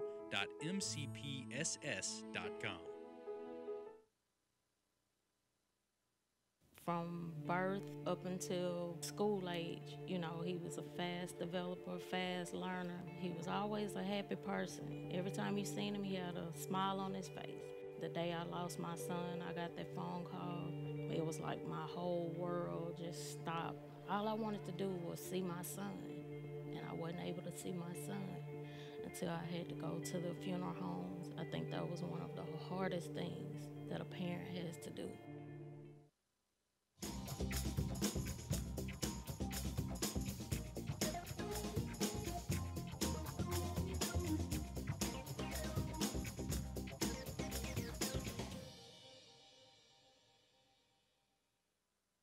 Each month, more than 90 guns are reported stolen from unlocked vehicles, creating the potential of serious injury or death. Lock it up. Many violent acts and crimes are committed with stolen guns. Lock it up. According to ATF, stolen guns pose a substantial threat to public safety. Lock it up. Be responsible. Take time to record your handgun serial number and secure it from thieves. Lock it up. Lock it up for me. When it comes to getting your child through school, at times it can be overwhelming. What school to choose, what classes to take, how to apply for college. To help answer these questions and more, we would like to invite you to join us on Parent Connect as we take an in-depth look at some of the issues and concerns you may have about your child's education. So get connected with Parent Connect, weekly right here on the MCPSS TV network. We welcome you back to the MCPSS High School Football Game of the Week. Davidson on top, 7-0. Corey, what's your impression of the first half? And also, we got some stats here from our buddy China Powell. China Powell does a great job keeping us informed. And the biggest thing, Murphy has 113 rushing yards to Davidson's 66.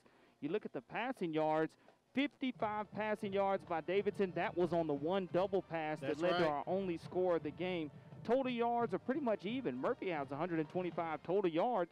Davidson has 121. No turnovers by either team. Nope. 5 penalties by Murphy, 4 by Davidson. But the biggest thing is the inability of the Murphy Panthers to convert on 4th down. As we saw them have 4 4th down conversions in the first half alone that led to no points on the field. A lot of time elapsed on the clock, but it didn't lead to a score. And because of it, now you're looking at our score here at halftime, 7-0 in favor of the Davidson Warriors. Davidson up 7-0 with that 55-yard double pass from Michael Brown to Luke McGowan to Jalen Nash. And they only got into the red zone one time, Corey. And matter of fact, only one time for both teams, and then as soon as Davidson got in the red zone, they were out of the red zone, going backwards on penalties. Yeah, they had an opportunity to add more points on the board, but weren't able to do so in that situation, and you have to credit this Murphy Panther defense for bending and not breaking in that situation. All right, we're going to take a break and come back and talk about the food services program going on right now with the Mobile County Public School System. Don't move. At Mobile County Public Schools, we believe it starts with us. That's why we offer Signature Academies. Hello, I'm Jordan Clark, and I'm in the Health Service Academy at John L. LaFleur Magnet High School. My future career is to be an obstetrician gynecologist. With this academy, I'm learning firsthand from people already working in the industry. Shadowing them on the job really makes me want to study hard and work harder towards my career goals. Signature Academies are open to all students in Mobile County Public High Schools. Visit mcpss.com. Hello, I'm Renee Phillips, your host of Home Room. Will you join us as we talk with the students, teachers, and staff about all of the great things happening in our schools? That's right, Renee. Not only are we here to keep you informed about the great things happening in our schools, but to also keep you updated on safety issues. Our show, Safe Schools, looks at ways to keep your child and our students safe. Not only are we looking at ways to keep your child and our students safe, but to keep you informed on how to connect with us. Manténgase informado aquí en Conexión a Padres. And we also score big from pre-K to high school with MCPSS athletics. And then Inside Education puts it all together for you, showing you the ins and outs about news and events taking place across the Mobile County Public School District. We do this to keep you informed.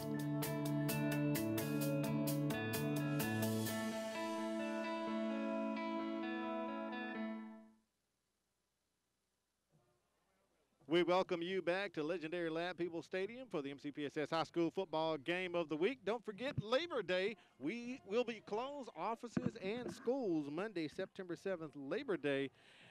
MCPSS will be shut down, so enjoy the long holiday. Right now, we're going to take it down to the field and speak with Carol McQueen. She is Director of Food Services Program for the Mobile County Public School System. Miss McQueen, thanks for joining us. How are you this evening? I'm doing okay. What about you? Oh, it is hot. It is Mobile, and you know it's humid. So we're up top here sweating off, but we know you guys are working hard in the food services program. Give us an idea about how many meals a week are you all providing for the students here in Mobile County? Right now, we are approximately providing 48,000 meals, and that's including. Wow, that is a lot, and we know that pickup days are at the top of the week. So can you give us an idea of what takes place? Will we have to bring the lunch card, or can we just show up because the kids are in school right now? Yeah, the kids are in school right now, but due to a waiver that was given to us by USDA, the kids no longer have to bring their cars. So the parents can come pick up the meals without the kids at this present time and without the car due to the waiver that was given to us collaboratively by the State Department and the USDA. And speaking of the USDA, overall, just tell us how the program operates and what does it take to pull it off? Well, the program operates, right now we are operating all of our schools, and the program is funded by USDA, and we're able to give meals, breakfast and lunch. We provide one hot meal on Mondays, and the rest of them are meals that can be prepared at home, and this includes lunch and breakfast. And you don't, as I mentioned earlier, you don't have to have a lunch card, so this will be for any student that's 18 years old or younger. Okay, we're speaking with Carol McQueen. She's Director of Food Services here with Mobile County Public Schools. Could you give us an idea about how long are we expecting this program to last the way it is set up right now? We'll be able to operate in this capacity as long as we don't have face-to-face learning. And what's going on now, we'll be able to feed the students virtually. Now, I know you can't do this alone, but give us an idea of about how many people are involved. Is it the entire cafeteria program at a school, or are you doing pickups only at certain schools in the systems area? It's all of our schools. It's every school in the system. And we have over 563 CNP employees, and all of them are working at this time. All right, Ms. McQueen, we saved the best one for last. Can you tell us what kind of delicious foods are you all serving in the program? As I mentioned earlier, we were preparing hot meals, and this would include vegetables. Sometimes we have hot wings, pizza that can be prepared at home, hot dogs, some of the items that the kids like, and hamburgers and fries, and all kinds of fresh vegetables such as broccoli, carrots, and apples and oranges and grapes. Well, I can't tell you, I go by and pick up the food with my kids. They'll be in school on Tuesday. Monday's a holiday. Can I go alone on Tuesday to pick it up, this Tuesday coming up? Yes, you can. Okay. You can come Tuesday. And speaking of the food, I have to say, hats off to you guys. My kids love the egg rolls that came out this past week. So okay. That was awesome. We like to hear the positive feedback. All right, Ms. McQueen, we appreciate you coming out tonight on this hot night here at Ladd Stadium, but we appreciate all the great things that you're doing with the food services program. And don't forget, parents, this Tuesday, that will be the pickup day. Ms. McQueen, thank you so much for coming out. All right, thank you. All right, we'll be back with more. You're watching the MCPSS High School Football Game of the Week.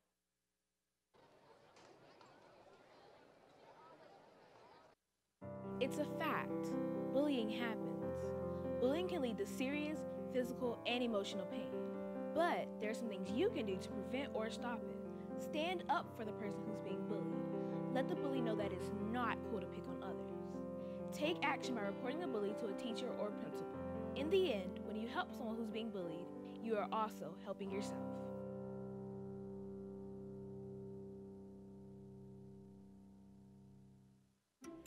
Hello, my name is Kyla Brown, and I am redefining ready. I'm taking AP and dual enrollment courses that will help me earn college credits while in high school. I am studying dental science that will assist me in my career choice of becoming a dentist. I am a Student Government Association representative and actively involved in other activities around my school and community. And this is how I am redefining ready.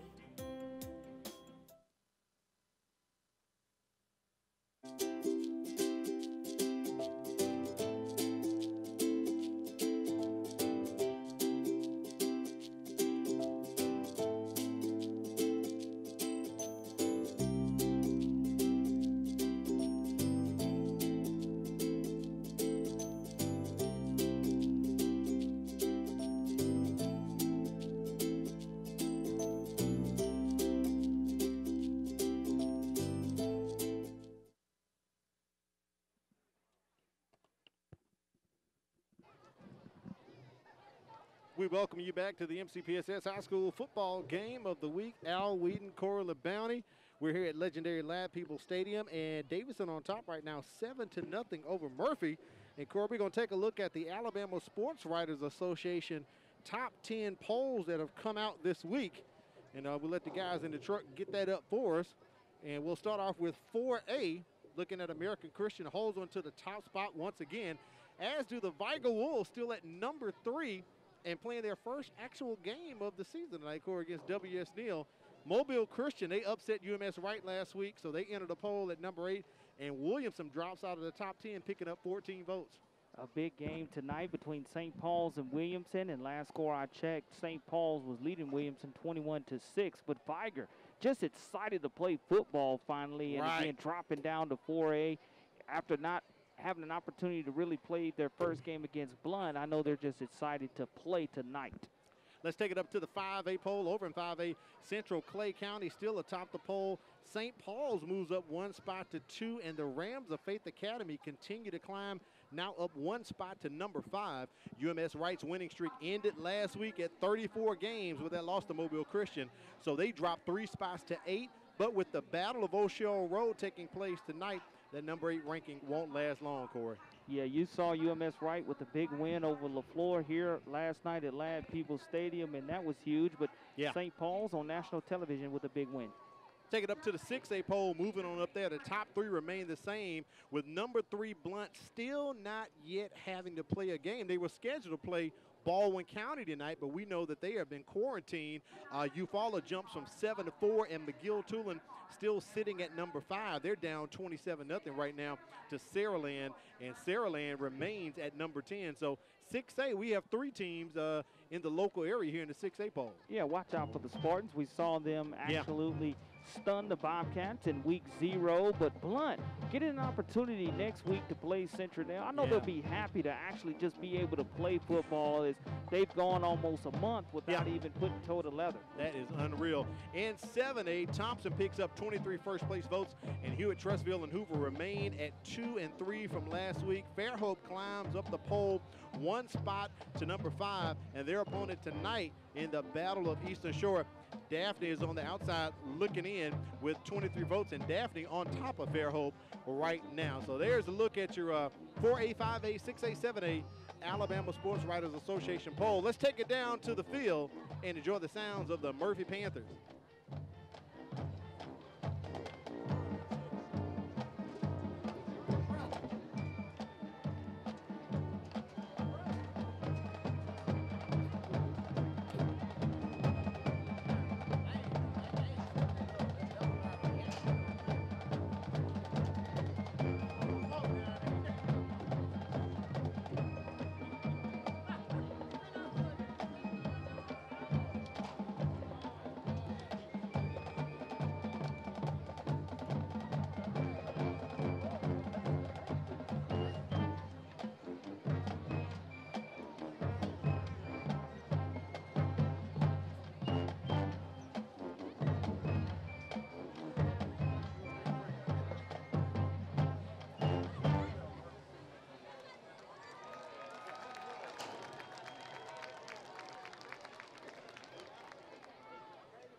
And that was the sound of the mighty marching Murphy Panthers.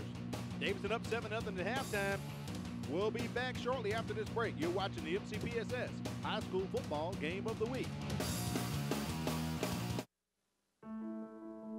A teacher is one of the biggest investors in a community. They impact the lives of those we value the most. Teachers share knowledge which helps shape and mold our future leaders. Teachers show direction and help build a sense of purpose. Are you ready to make a change? For more information on teaching opportunities, teacher incentives, or to apply with the Mobile County Public Schools, log on to www.mcpss.com.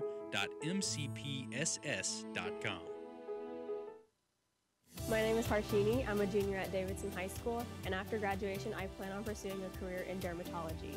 Currently, I'm taking science classes such as AP Chemistry, Biology, and Human Anatomy, which will help me pursue my career. I feel as though Mobile County is preparing me for my career choice in that they provide rigorous classes that help me think further beyond just what I'm learning. I'm Harshini Cannon, a junior at Davidson High School, and I'm learning today so I can be a leader tomorrow. Hi, I'm Todd.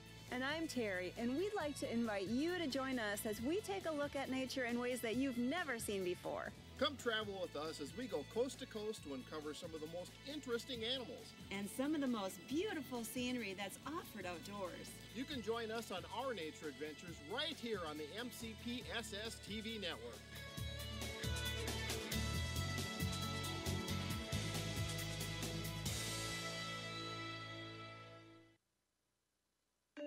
At Mobile County Public Schools, we believe it starts with us. That's why we offer Signature Academies. I'm Tracy Tran, and I'm in the Healthcare and Dental Academy at Theodore High School. In the Dental Academy, I'm working alongside dental professionals getting hands-on training from those already working in the industry. Shadowing them on the job makes me want to work even harder because now I know what I want to be.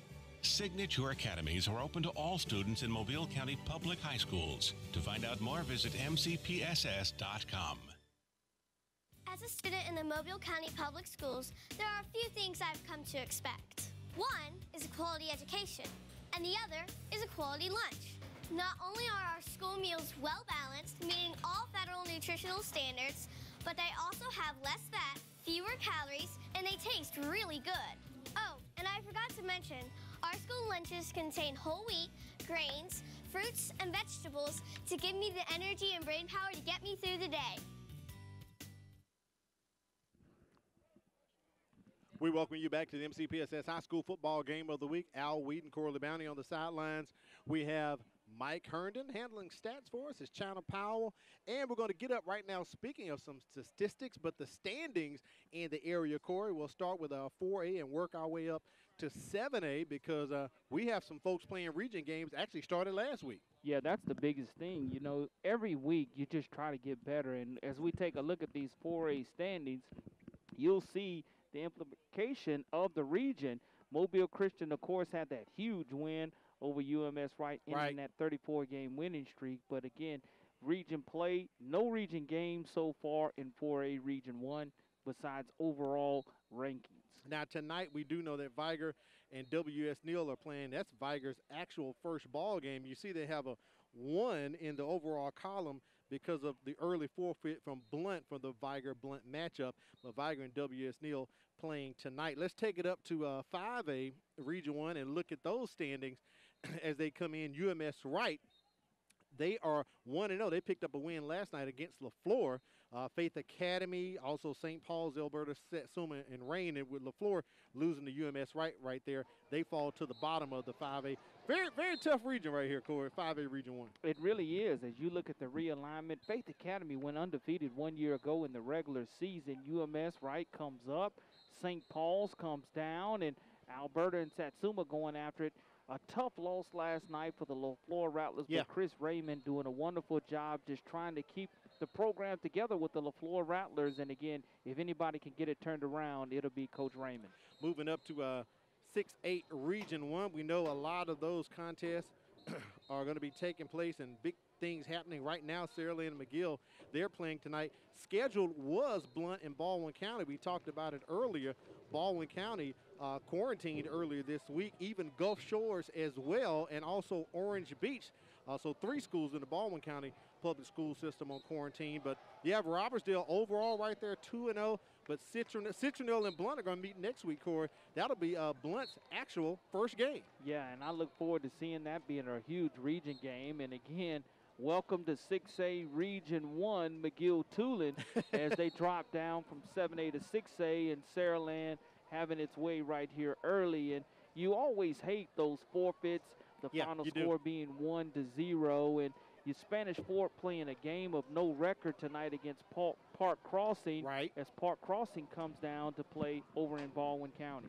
So that's something you rarely see with the Spanish Fort team sitting at 0-2, but we know some of the circumstances involved with that. And finally, 7A Region 1, that's what we're doing tonight. We know last week we went down to Theodore, and they picked up a win over Baker, and last night Theodore beat Bryant. So they're 2-0. They're leading that region. And with the 9-team region, teams like this, Corey, they start like last week. That's already said region play has already started for some teams. Absolutely, and there's no bigger game right there than Daphne sitting there playing Fairhope, because again, the war on the Eastern Shore is a huge game as far as rivalries are concerned. But right here in front of us, a big game between Murphy and Davidson, 7A Region 1. Pigskin Pete told me that the loser of this game has gone on to not make the playoffs the last couple of years. So that's the biggest thing in this game. The winner of this game is going to make the playoffs 9 times out of 10. That's some good research from a Pigskin there. My last score update, I got Daphne on top of Fairhope 27-10 as they are at halftime. And Corey, we're getting ready for the third quarter right here. Excited here about what's going to happen these next 24 minutes as these guys are going to lay it all on the line trying to get a big region win. Thanks to Future Ones, where you can get team apparel and equipment from baseball to wrestling, all the sports in between. Future One, they have you covered, and thank them for taking care of us with the gear. Also, Firehouse Subs. Corey, I have to say something about the subs tonight. Tastes really great, so thanks to Jim and Susie Sherman at the Greenlight Road location. Oh, I know what it was. I got to experience it myself by picking the subs up, and a great working crew they have there. Man, they had guys coming in from DoorDash and Waiter, and they were answering the phone. So they were taking big orders over at Firehouse Subs tonight. So thanks to Jim and Susie Sherman. I know our crew really enjoys it each and every week. And if you have an opportunity to patronize that location, go ahead and do so, because you'll get outstanding customer service as well. All right, back to receive for Davidson, Denarius Brown and Jalen Nash. Davidson diverted to the second half. And that kick from Murphy's Edie Bingy is taken by Nash. He's still on his feet, still grinding, Corey, up to the 41-yard line. This guy is something else. Doing a good job of staying on his feet, just hurdling defenders on the special team. It's a good way to start the second half if you're a Davidson Warrior, because you're in good territory. I think the ball is going to be spotted right at the 41 as we take a look at that replay as Nash takes that football, has a good wedge, goes ahead and splits 2 Murphy defenders, leaps over another, keeps his feet about him, gains another 5 yards, 1st and 10 Davidson. Davidson comes out lined up behind junior quarterback Micah Brown. Jonathan Whitfield on the carry. Still keeps those legs moving. We always talk about that, Corey. Keep the legs moving. But Murphy was moving in and stopped him quickly. Yeah, that's going to be huge in this situation for Murphy to come out and try to force a 3-and-out. You don't want any momentum if you're the Panthers to go ahead and trickle over here to the second half. You want to go ahead and get your fans involved in this game and give your band an opportunity to strike it up and play that fight song. 2nd and 9 for the Warriors. And Corey, one thing I've noticed about high school football, the referees appear to be using their regular whistles. We don't have that electronic whistle thing they're going through with college right now. Yeah, that's something different that you really, Mark Jones, over the officials here in the Alabama High School Athletic Association, gave the officials whether to go with the electronic whistle or the whistles themselves. There's going to be a sideline warning. That one against Davidson. Sideline warning on Davidson.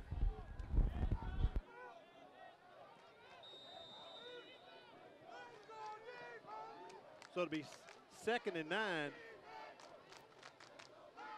for the Warriors.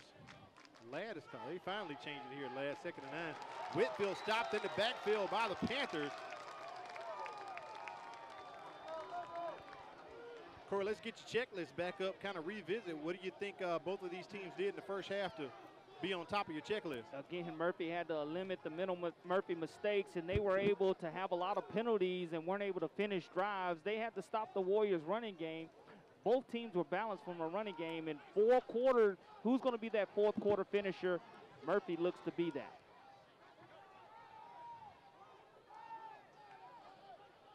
Brown looks to the sideline. 3rd and 15, 3rd and long here. He's got time, trying to go over the top, and he overthrows his receiver. He'll take him to 4th down. And that's the stop that the Panthers team needed. 3 and out to put them punting the football. That's exactly what Coach Rico Jackson wanted. He wanted his team to play with a little energy and a little juice, but I promise you, this Panther fan base is just waiting to erupt and get excited. They need some offensive production, and here they'll have an opportunity to do so on this return. Jonah DeLonga on to punt. Kind of shanks that one off, but get some good distance out of it. Not exactly a shank, right up the middle. I've got to get my eyes checked there, Corey. They're going to down it at the Murphy 45-yard line. So Khalil Johnson didn't even have to come up to field that one. Murphy's got great field position here after that punt by DeLonga. Now it's important to see what they're going to do with it. We looked at the halftime stats, and the rushing yards were almost balanced between these two teams. And now let's see if this offensive line of the Panthers can go ahead and take over here in the second half of action. Wheeler, I think his longest rush may have been maybe 4 or 5 yards, wasn't able to really get into this secondary. They fake it to Wheeler, then to Johnson, but Howell's going to keep it. He picks up about 13. Great play call there. 1st down for the Panthers in Warriors territory. Howell does a good job of making nothing into something, as this was a busted play. You look at the handoff, was not clean. Howell uses his feet to go ahead and establish a 1st down. As that's something that they were able to do a lot of in the first half, but weren't able to finish drives. Let's see if they're able to finish this opening one of the second half. Howell tosses out to Wheeler. He's got some space, and the flag comes in from the official, and they're looking at Tanaka Scott possibly for an illegal block right there. Yeah, blocking the back there. If you can't see the numbers, then you don't need to block it, and that's exactly what happened to Tanaka Scott.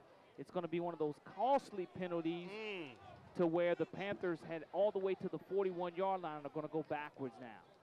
Now, I think Scott truly was trying to get out the way on that one, Corey. So, but he play. got caught.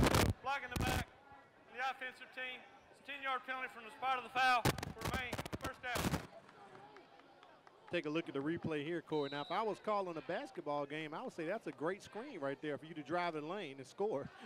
You know, it's one of those situations, though, you're taught that you have to be able to see the numbers, and Tanaka Scott Jr. was not able to do so.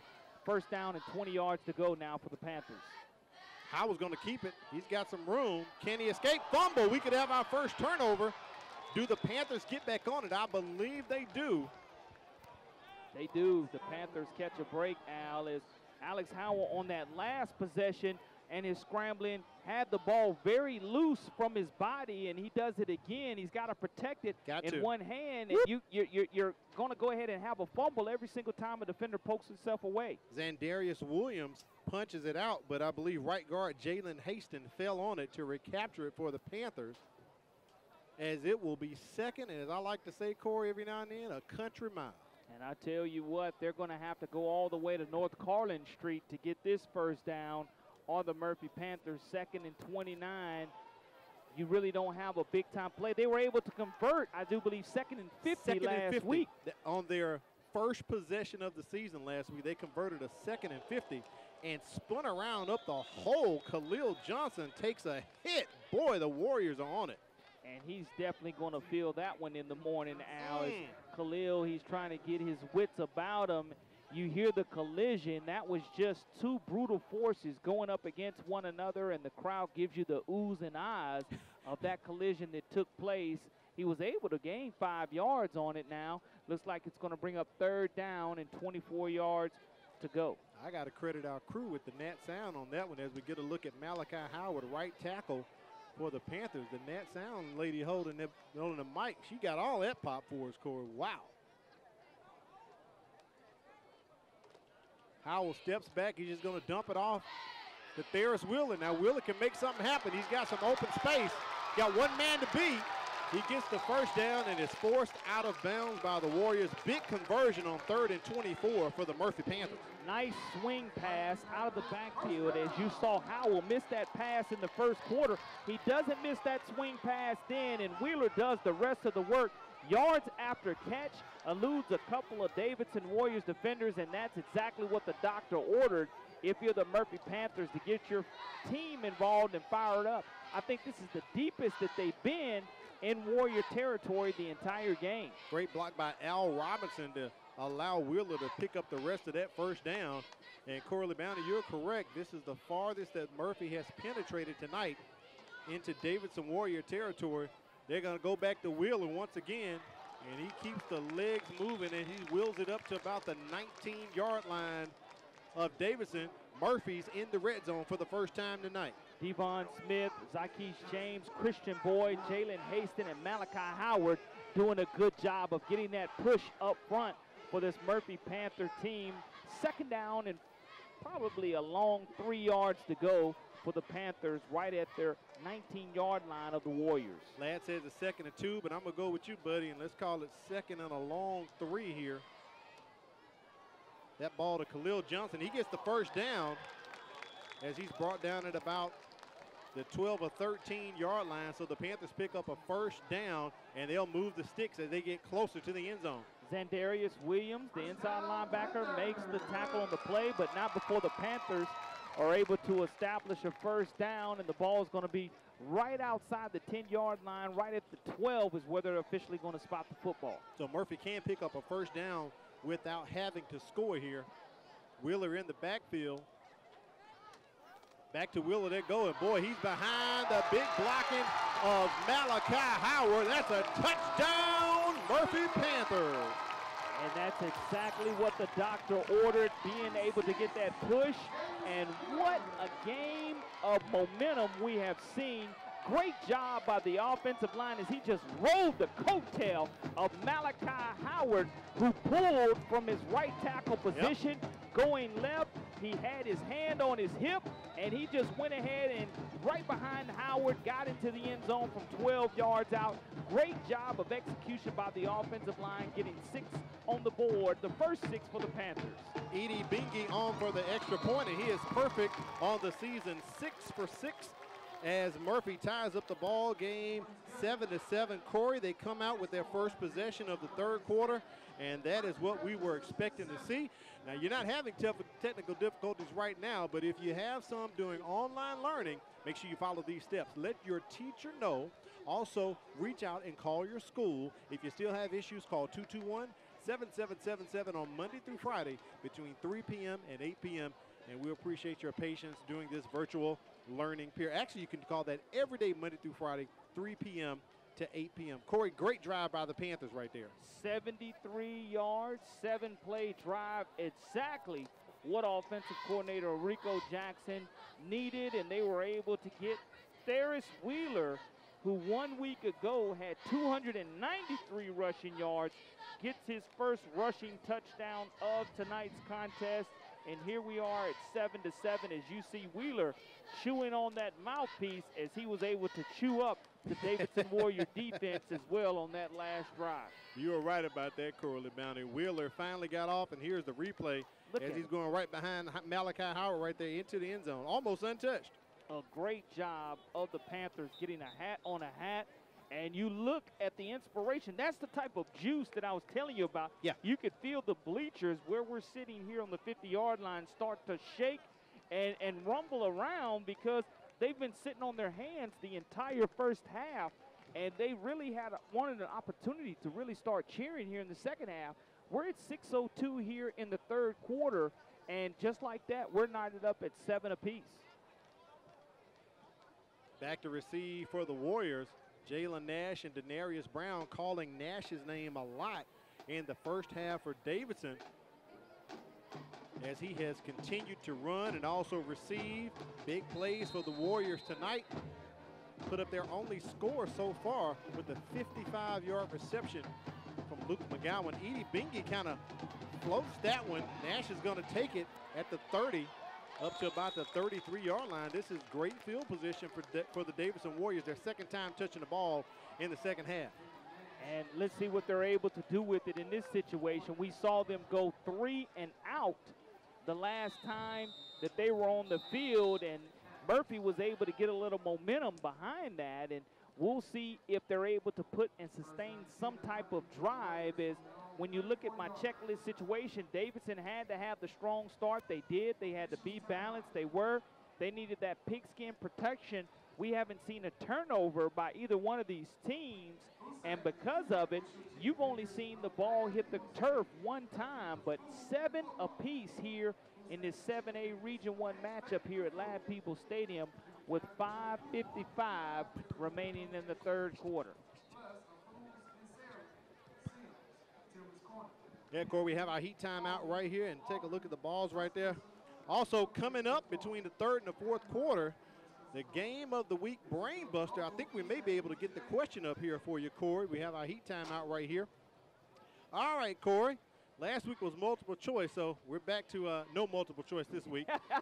What former Murphy Panther was a member of the LSU Tigers 2019 National Championship football team? That's our game of the week brain buster. So, Corey LeBounty, you think about that, and between the third and fourth quarter, we will reveal the answer. Murphy has come back and tied this ball game up.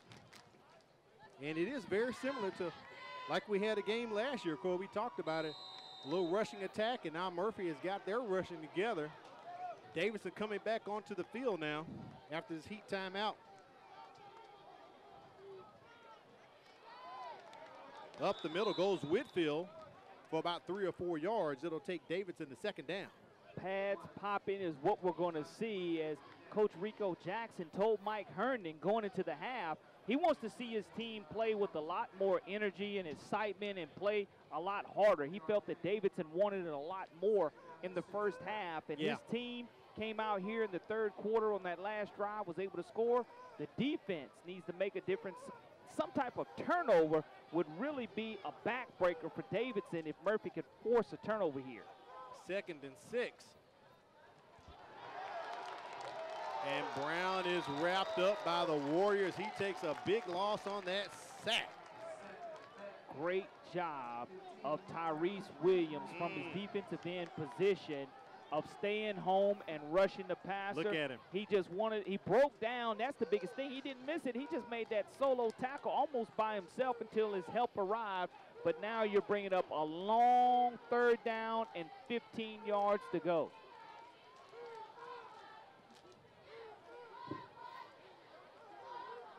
Tyrese Williams, leading tackler for the Panthers on the season so far. They're going to set up a screen here, the Warriors, and they do get it connected out to the receiver. I believe he's going to be short with that pass he hauled in. Good reception. Javonte Johnson. And nice. But it's not enough, Corey. It is not, but that's a good play call. Nice safe play call by John Williams. I tell you, you're a shoestring tackle away from putting 6 on the board. Wasn't able to stay upright, but the Murphy Panthers are going to get this football right back here with 4 minutes remaining here in the third quarter. And let's see how tired Davidson's defense looks after being on the field for 7 plays. Denarius Brown out to punt. DeLonga is not there. I wonder, may have some movement. It is 4th and 5. If this is offsides against Murphy, it'll be a first down. But I wonder why Denarius Brown is back to punt rather than DeLonga. Well, let's just hope that he's able to get a clean punt and it goes end over end. Looks like Murphy and Jabiron Nettles is very frustrated, maybe against the Panthers in this situation, the way he's looking. So it's offsides. So that'll be first down. Dead ball. Offsides on the defense. The penalty is a 5-yard penalty. The yardage resulted in a first down. And there it is. Davidson picks up the first down. You don't want to see that if you're Tellis Stone or head coach Rico Jackson. That's one of those mental mistakes that was in my checklist at the beginning of the game that you had to stay away from. Keeps the Panther defense on the field longer, but they did a good job of getting in the backfield here. Let's see if they can get Jabiron Nettles involved into making some type of big play. Davidson back on the field with the offense as Jalen Nash picks up about 1 or 2 on the carry. It'll take them to second down. Positive yardage is exactly what you want, whether it's even just 1 yard. Going to bring up second down and 8 yards to go for the Davidson Warriors from their own 46-yard line. And offensive coordinator John Williams showed us a little trickeration by the double pass being called, and it definitely got the attention of defensive coordinator Tellis Stone of the Murphy Panthers. So you don't look for any tricks, just hard-nosed running and nice, accurate passes that have to be completed by this Davidson offense right now. They fake the handoff to Nash. Micah Brown picks up a couple. That's the second time his helmet has come off tonight, Corey. After he's tackled, he's going to have to come out one play. And that's going to bring up the backup quarterback if they decide to go with Bryce Fick in this situation. And let's see who's going to play quarterback, if it's going to be Bryce Fick. So if he gets under center, that's the biggest thing. Anytime you have a new quarterback, a new cadence, and looks like he's going to walk right up to the line of scrimmage and get in that shotgun formation. Let's see if there's any difference here with the new quarterback being in. Luke McGowan in the slot. Fick is left-handed, tries to connect with McGowan. That pass incomplete. He short-hopped it. That's going to take the Warriors to 4th down. So that could have been costly with Micah Brown's helmet coming off as Fick has to come in. He's a sophomore, also the placeholder for place kicks for the Warriors. And once again, Denarius Brown is out to punt. So I wonder if some trickeration could be up for special teams coaches John Lambert and Rob Miller, Corey. I wouldn't do it. I would try to flip the field in this situation and punt this ball as far as you can, maybe end over end. Low snap. Brown has to do something. He's going to eat it. And he is not going to be able to pick up the first down. I thought if he could have just picked it up and tried to do a little quick punt, but Murphy has great field position. Ball at the 45-yard line. When it comes to high school sports, scores, players, and the latest on all sports within Mobile County Public Schools, you can get informed on MCPSS Athletics with Brad Lowell only on the MCPSS TV network. Corey, interesting situation right there, bringing out Denarius Brown. There could have been a fake on, I don't know, but right now it's not looking good for Davidson. They've given the ball back to Murphy after that score from Ferris Wheeler right there in Warriors territory. Davidson cannot afford to let Murphy have a long, sustained drive right here. Hand off to Wheeler. Boy, he's got room up that hole, Corey. You could have gotten through there. That's about an 8-yard gain. Second down for the Panthers coming up. Shoestring tackle made by Zendarius Williams. If Wheeler avoids him, again, he'll make 6 points on the board. But you see that by both of these running teams. Both backs have been stopped with just one shoestring tackle, and sometimes that's all it takes. Another handoff to Wheeler. If he would have continued north and south, probably could have picked up the first down, but the Warriors got in his way, Corey, and they stifled his momentum. He's going to be short about a yard or two. Bounce to the outside. Cedric Easterling comes from his free safety spot and does a good job. His dad was a fine running back at Shaw High School. And again, it just must be in the genes because Cedric Easterling doing a good job, playing just like his dad used to do, making that tackle at 5'9", 162 pounds. Great research on your behalf there, Corey. Great research, digging into books. I got to tell Pigskin, you did a good job tonight, man. 3rd and 1 is they're going to call it. Back to Wheeler. He's got the first down. Look at him go up the middle, just bouncing off the Warriors, trying to get close to the red zone. Ball at the 23-yard line. Ferris Wheeler is getting those legs going, Corey. And it looks like he's getting stronger as we look at the high snap. Wheeler's able to cut back across after he gets past the line of scrimmage, bounces off a couple of the Davidson Warrior defenders. And the biggest thing for the Murphy Panthers is sustaining this drive. The Warriors have to make sure that they're not arm tackling, but you see the hands on the hips right here, the front three for the Davidson Warriors, showing a little bit of fatigue here as the third quarter is winding down. And we're getting close to revealing the answer of the Game of the Week Brain Buster for you. Less than 20 seconds remains. They're going to bring in Khalil Johnson as he gets past the 20 into the red zone. That'll probably be the last play of the third quarter, as Murphy won't even have to snap this one.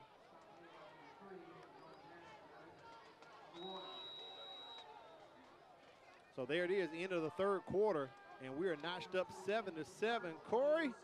All right, Corey, Game of the Week Brain Buster. We put it out there. We started off the year with a multiple choice last week. Typically, we end the year that way. We didn't end it that way last year. We gave you your boards, and you failed your boards, but you came out on top last week, so you're 1-0. Let's see if Corey's winning streak can continue. Game of the Week Brain Buster. Corey the Bounty, what former Murphy Panther was a member of the LSU Tigers 2019 National Championship football team? My good friend Douglas July Jr. was paying attention. He helped me out a little bit. Oh, Not that I needed it, but Neil Farrell Jr. would be the answer to this one, as again LSU coming off its national championship, and you like to see local guys on the roster. 2016 Murphy graduate Neil Farrell. And Corey, I will never forget, we were doing a Thursday night game here. Murphy was hosting Foley, and Foley scored with 0 seconds left in the ball game. And at that time, they decided to go for 2. And Corey, the guy who stopped and made the play and won the game for them was Will Farrell coming off the defensive end slot. Yeah, Neil is an outstanding young man. You know, he decided to opt out here of this 2020 season. But when you look at what he has in front of him, you know, he just does a great job and is a great ambassador, not only of the Mobile County public school system, but represents his family very well, and we're just happy that he was able to win a national championship along with a couple of other Mobile County public school system students as well. Daphne up 41-13 on top of Fairhope in the Battle of the Eastern Shore. Something else going on over there. Right now, something going on. His name is Theris Wheeler, and he's picked up a first down. Corey, he is starting to get on fire for the Murphy Panthers. Wheeling and dealing is what Theris is doing as he's continuing to pick his running lanes. As you look at the replay here, he does a good job of bouncing to the outside and has a little stutter step hesitation to freeze a couple of defenders. Good job of blocking by Tanaka Scott Jr. downfield. And you're only going to be as good as your wide receivers blocking downfield, and that's a great job there of Tanaka doing that for his teammates. First and goal, ball on the 8-yard line. Khalil Johnson picks up a couple. It'll be second and goal here for the Panthers. So like Davidson has a 1-2 punch of Jonathan Whitfield and Jalen Nash, you can kind of see the Murphy 1-2 punch between Khalil Johnson and Theris Wheeler tonight.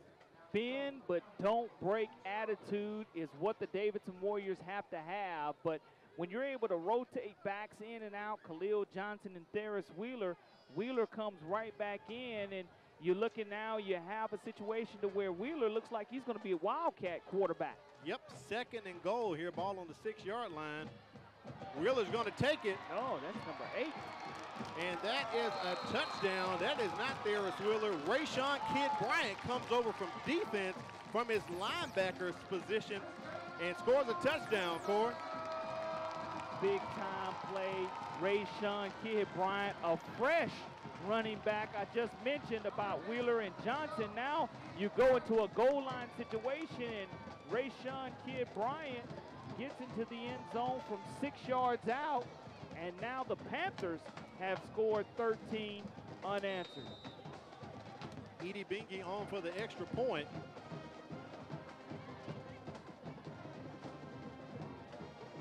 Low snap, but the holder's going to run it in, and he's going to score 2.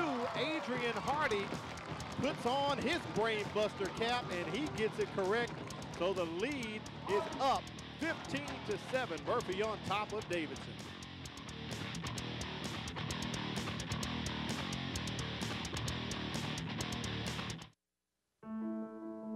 A teacher is one of the biggest investors in a community.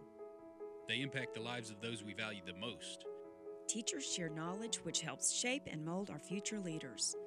Teachers show direction and help build a sense of purpose. Are you ready to make a change?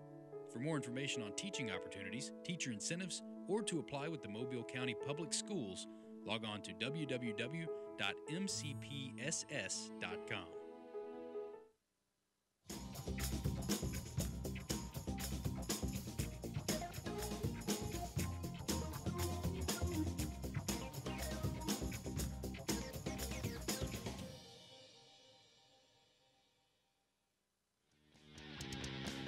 We welcome you back to the MCPSS High School Football Game of the Week. Murphy extends their lead to 15-7. 6-yard touchdown run by Rayshawn Kidd Bryant. And here's the 2-point conversion, Corey. They were going for the extra point, but it looks like the snap was a bit low.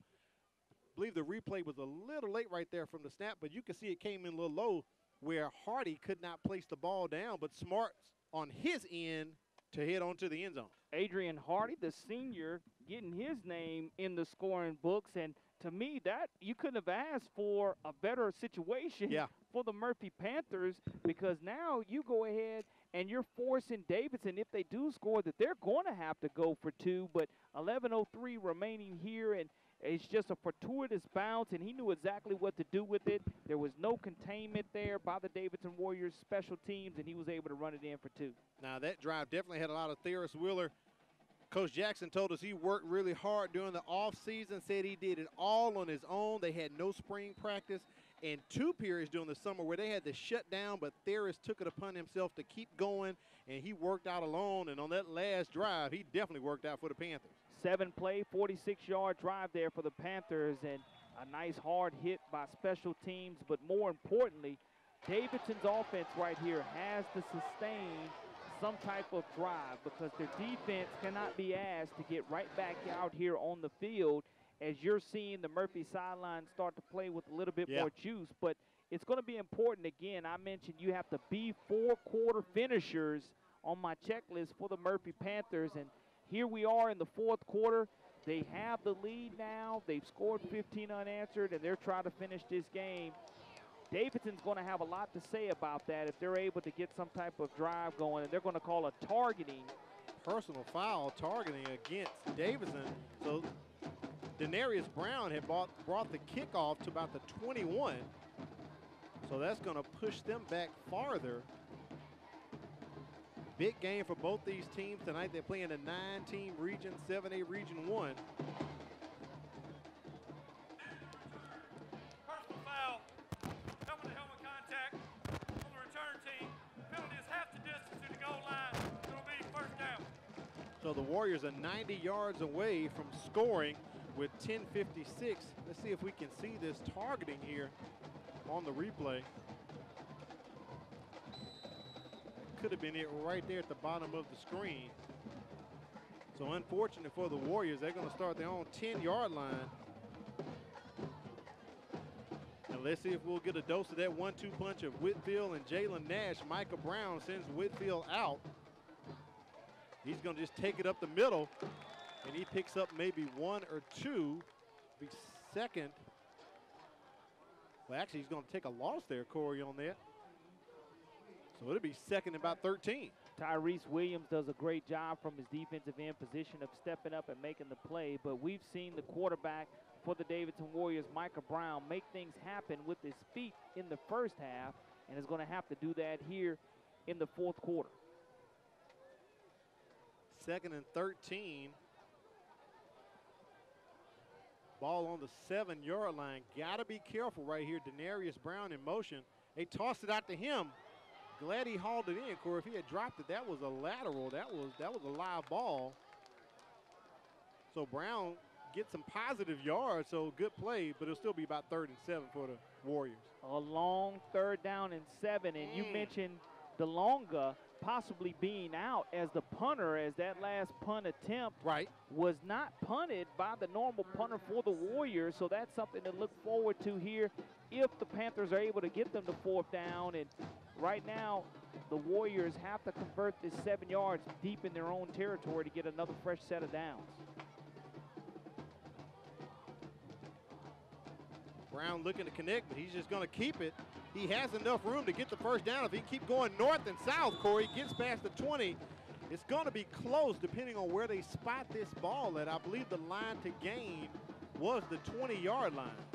And I think he's going to have just enough to get that first down as the officials are taking a look at it, and they are, Tim Porter's officially going to tell the chain gang to move the sticks. First down. Fresh set of downs. Great job of with the feet.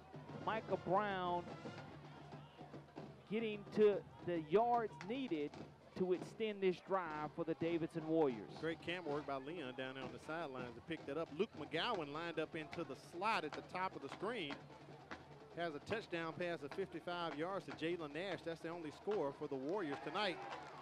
Brown wrapped up and sacked by a couple of Panthers on that one. He's second and long for the Warriors coming up. Jalen Williams and Jaquan Evans had a sandwich on the quarterback as they had a late night snack as both of them did converge and finish the tackle on Micah Brown, as that's going to be a huge loss on first down. Going to bring up second down and 17 yards to go now. The Warriors will be at their own 13-yard line, and I've seen on the last play, you look at the backs coming out of the backfield, Jalen Nash on those swing passes, he's open, and also you look right down the seams, the wide receivers are open as well. Let's see if Micah Brown has time to find them. Brown's got all the time in the world. He hauls one off, almost hauled in by the Panthers. Isaac Williams III almost had him an INT, and Corey, he probably could have walked into the end zone with that one. Dropped back into coverage and just read Brown's eyes as he looked directly as to where he wanted to throw it, and Isaac Williams III, frustrated that he couldn't put both his hands together, squeezed the pigskin, a little grease out of it, but unfortunately, it did not happen for him. 8:10 remaining here in a 15-7 contest where the Warriors are trailing and need to go ahead and continue to get a fresh set of downs as they just did moments ago. Flag comes in from one of the officials as the play clock was nearing expiration. As you look forward into the future, Murphy travels to meet MGM next week, and then they'll be here to host Theodore, and then at McGill for Davidson, their future schedule. This one's quite interesting. They're going to spend the entire month of September on the road. We'll tell you more about it. No penalty on the play for too many men on the field.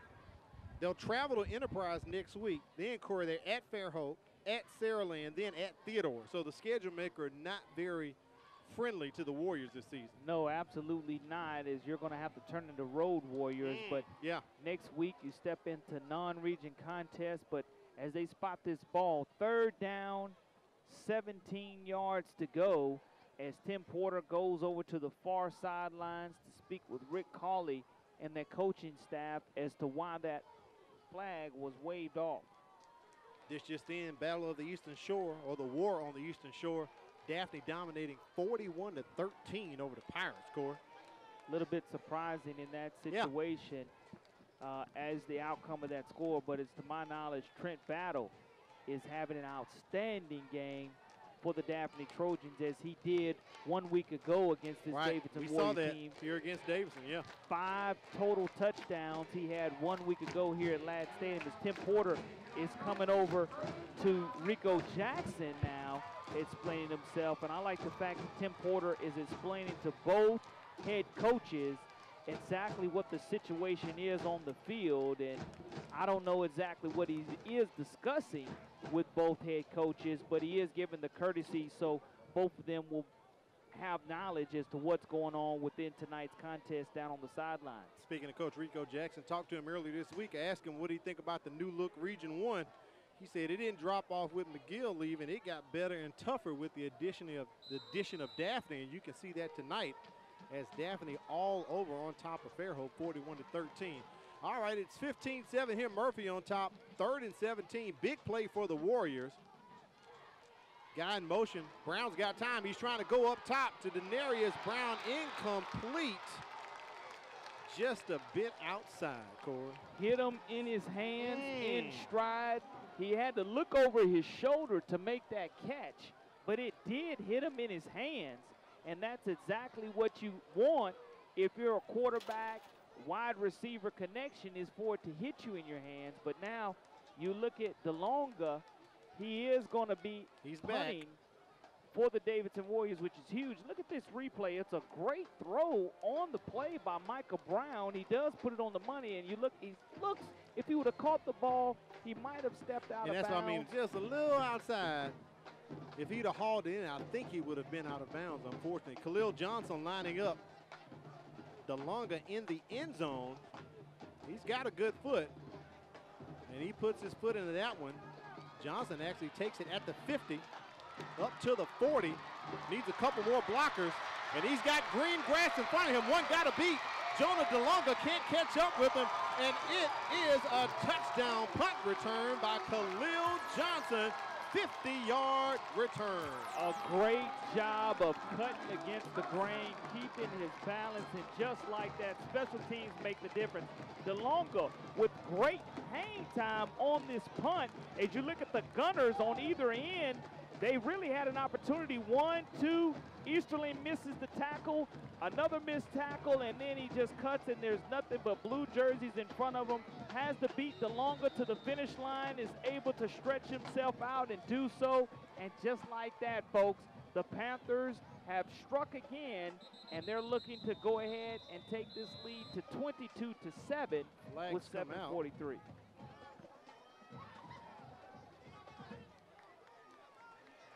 Panthers are clapping. Looks as if the call is going to be against Davidson. As a student in the Dead ball. Illegal substitution. Too many men on the field. On Davidson, penalty is declined. It'll remain a try. So Coach Jackson declines the penalty.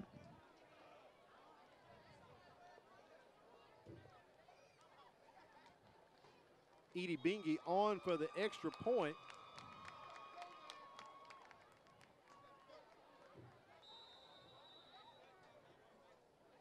I believe we're ready for play now, Corey.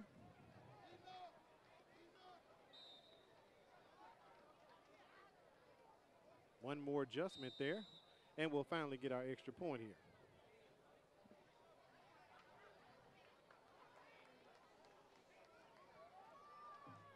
Low snap, Bingy gets it up, and it is good. After a 50-yard punt return by Khalil Johnson, Murphy extends his lead 22-7 over Davidson.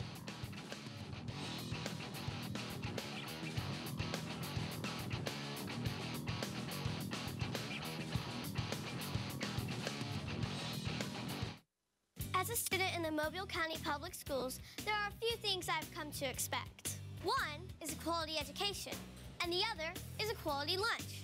Not only are our school meals well balanced, meeting all federal nutritional standards, but they also have less fat, fewer calories, and they taste really good. Oh, and I forgot to mention, our school lunches contain whole wheat, grains, fruits, and vegetables to give me the energy and brain power to get me through the day. We want to remind you that Labor Day, Mobile County Public Schools and offices will be closed. So Monday, September 7th, Mobile County Public Schools will be closed for Labor Day. Just want to remind you of that. Also, thanks to our folks at Future Ones for hooking us up with the gear. If you're trying to take care of your team, reach out to Future One. They can take care of you from basketball to wrestling and all sports in between. Wear the future with Future Ones. Also, Firehouse Subs. Enjoy more subs, save more lives. A portion of subs purchased goes to the Firehouse Subs Public Safety Foundation, providing life-saving equipment to first responders. So thanks to Jim and Susie Sherman at the Greenlight Road location. And Corey, thanks to Khalil Johnson, 50-yard punt return. Murphy on top now, 22-7. And that's huge. As I don't know if we're able to take a look at that replay. I know we were going into the replay into break, but what a great move, great special teams play, and how this game has changed. Now the Warriors have an opportunity here to return the favor. Still plenty of time remaining in this contest, 7:43. The Warriors just need to go ahead and make sure they score on this possession. Warriors slip up, bringing that ball back. Javante Johnson. Turf Monster. Turf Monster got him, Corey. Our first time calling about the Turf Monster. Here's the replay as you called for. Well, that's for the kickoff right there. I think we were looking for the punt return touchdown. We'll try to get that one back on, but here's the Turf Monster about to make his appearance right there. He did. He jumped out of Ladd Stadium and was able to make that tackle. And you make it easy if you're a special teams defender when the turf is the one who makes the tackle. But 7:36 remaining here in the fourth quarter. Davidson does have this football. Looks like they're going to make a change. Micah Brown still at quarterback, having an opportunity here with his feet to be effective, but Davidson just has to have a positive drive right here. Murphy forces Whitfield to bounce it outside. No gain on the play, going to take a loss of about a yard, so it'll be 2nd and 11. Corey, as you put the ball game in perspective, who do you think would be your career tech education player of the game? You got any guys in mind? I have one particular guy in mind. I'm not too good on my Spanish, but I think it's uno, dos, tres, cuatro, siete, no, cinco, siete? Is that number 6? Ses?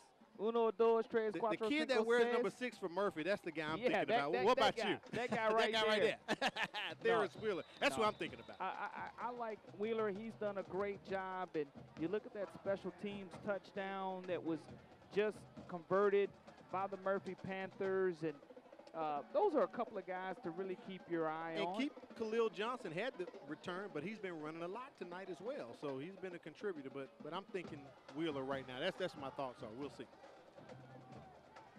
6:55, the Warriors at 3rd down and 12 yards to go have to convert here. This is the biggest play of the game for them. Got to get a first down right here. Micah Brown got his guy open in the flat right there. Picks up the first down, Jordan Brown, and that's going to move the chains. Ball being placed at about the 34-yard line.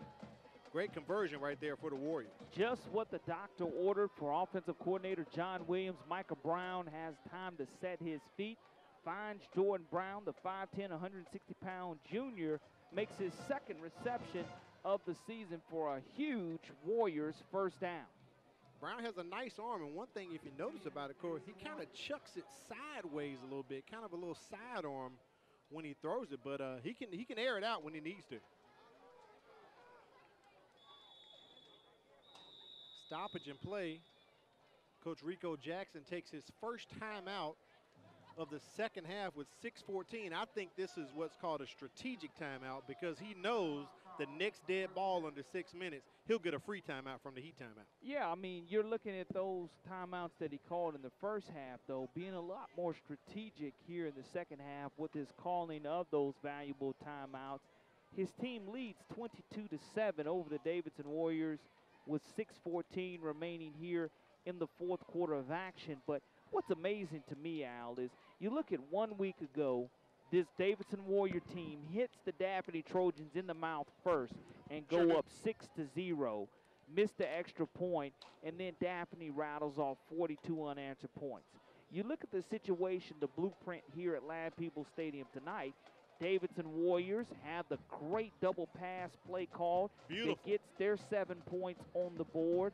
And now Murphy has rattled off 22 unanswered points. So again, it's just a matter of the Davidson Warriors finding a way to finish 3rd and 4th quarter. And they haven't been able to do that so far in the last 2 games. But credit the Murphy Panthers again for making the adjustments coming out of halftime. As Coach Rico Jackson said it, they didn't play with a lot of juice, a lot of energy. Davidson looked like they wanted it, but the Warriors here still have an opportunity, plenty of time with 6:14 remaining to go ahead and get some points on the board here in the fourth quarter. 1st and 10 here for Davidson, ball on their own 34-yard line. Brown dumps it off over the middle, and that's going to be a first down. Picked up by Javonte Johnson. There's a penalty flag. I think it's going to be a personal foul call. I believe it is, yeah. Maybe offsetting as the whistle blew. Both at the bottom of our screen, the offensive player and the defensive player did not stop when the whistle blew.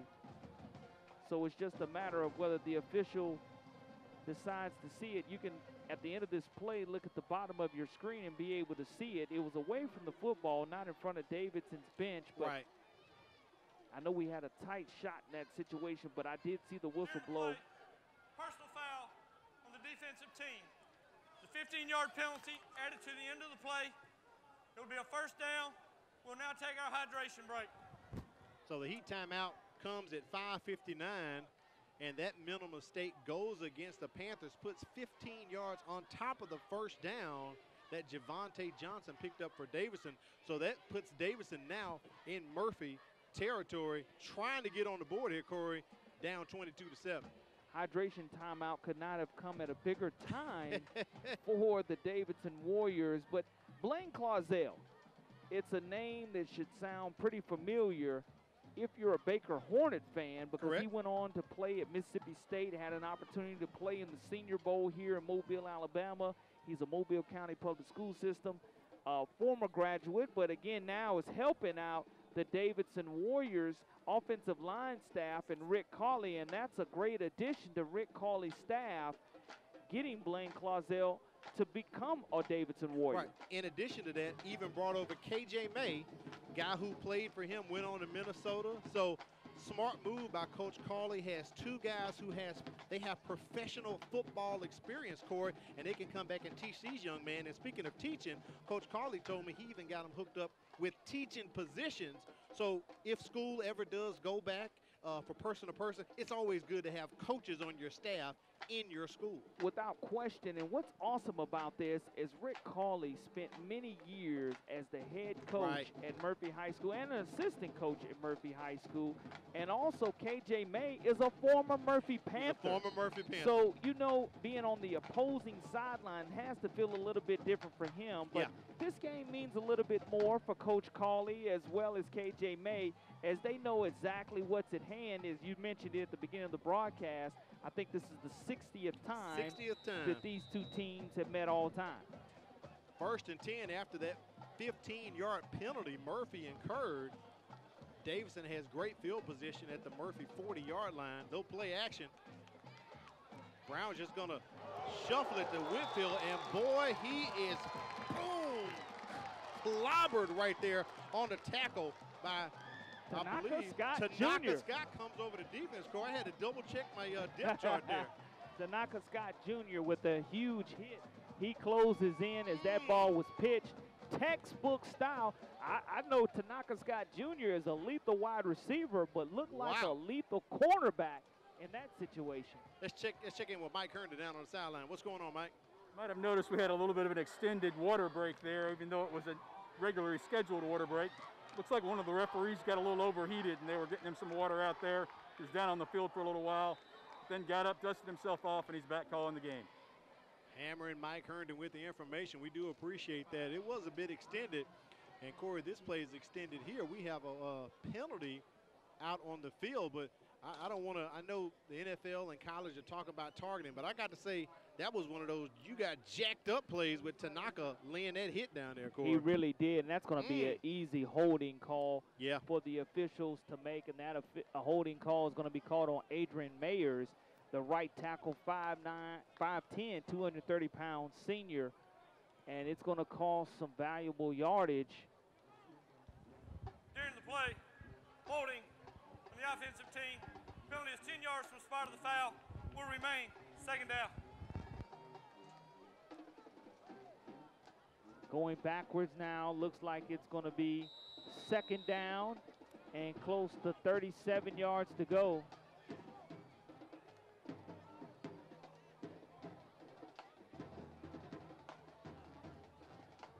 So Davidson actually had the ball at the 48. I'm sorry, not the 48. They had it at the 40-yard line of Murphy. Now on their side of the 50, sets up 3rd and about 34, I believe, Corey. Yeah, quite a distance to go for the Davidson Warriors, and they're not really built for this type of situation, but you're in 4-down territory. I mean, you can't afford to punt the ball away, and you're in a situation where you want to try to gain at least 18 of those 34 yards here on 3rd down alone. Double stack receivers for Brown. He's got some time. And that ball is intercepted as the Panthers, I believe, was that Adrian Hardy, Corey? It was Adrian Hardy. Sure was. with the INT, and there's also going to be a flag on the play. You look at plenty of time for Micah Brown, and he just threw into double coverage, and you just didn't have to force it in that situation. As the defender came up, Hardy did a great job of stepping up and intercepting that football and taking over possession for the Murphy Panthers. And we're going to see Tim Porter marching out close to midfield to see exactly what the call is going to be. Blocking the back against the Panthers, but that came after the change of possession, so Murphy will be penalized on that. But great INT by the senior strong safety Adrian Hardy. And Hardy after down. The change of possession, blocking the back on the defensive team, 10-yard penalty, the spot of the foul will be first down, Murphy. And I don't know if Hardy's down because of contact or Corey or just because of the humidity. Right now, we're after 9 o'clock, and a good buddy Wade Ford down in the truck sent me the graphic for weather. It says 83% humidity, 81 degrees. It feels more like about 94 here at Ladd Stadium. And I'm surprised we haven't had here in week 3 of high school football more players cramping, but that's due to the great conditioning during these COVID situations that they've gone through as the Panthers take over here, trying to grind out the rest of this clock. First down there for the Panthers. Takes them to about 2nd and 3. So Corey, Career Tech Education Player of the Game, who do you think about for tonight? I'm going to have to go with Darius Wheeler. Yeah, I'm with you there. In this situation because he was instrumental in that drive. Did it, punched it in from 12 yards out. He did behind the blocking of Malachi Howard on that touchdown, 12-yard touchdown. But he was very instrumental in it. There you go, Corey. You were right. Darius Wheeler, Murphy High School, our Career Tech Education Player of the Game. He had a tremendous impact on this ball game tonight. Continued to keep those legs turning, working hard, building futures, Career Tech Education, and that's what Wheeler was doing tonight. Matter of fact, they brought in Fernando Brown, and they're giving Wheeler a break right now as Brown's coming in, and he is running very well for the Panthers. Moves into Warriors territory, ball at the 40-yard line. There's Brown on the move on the replay, just right up the gut. Anytime you're able to pick up fresh set of downs, offensive coordinator and head coach Rico Jackson's going to be in no hurry to snap this football as we're under 3:30 in the 4th quarter. Murphy in command on top 22-7. A ball game that they won last year 13-7 as Brown cuts outside to the numbers. Stays in bounds. Stays him out, very smart, just short of the first down, but the clock is their friend right now. It's their ally. All they have to do is pretty much just drain it right here as we approach 3 minutes. And again, Al, what was our halftime score? You look at it being 7 to 7. 7. 7 to 7 at halftime. And again, 22 unanswered points right now by the Murphy Panthers, but it was just a matter of coming out in the 3rd quarter and sustaining that first offensive drive. Getting a stop is what the Panthers were able to do, and they were able to not only get the stop but score offensively, and that energized their crowd and their sidelines and gave them a lot more juice. Flags come in. False start against the Panthers. Dead ball. False start on the offensive team. It's a 5-yard penalty. Will remain 2nd down. So it looks as if everything goes well. Murphy's going to come away with a big region win tonight, which will move them to 2-0 after they defeated Foley last week.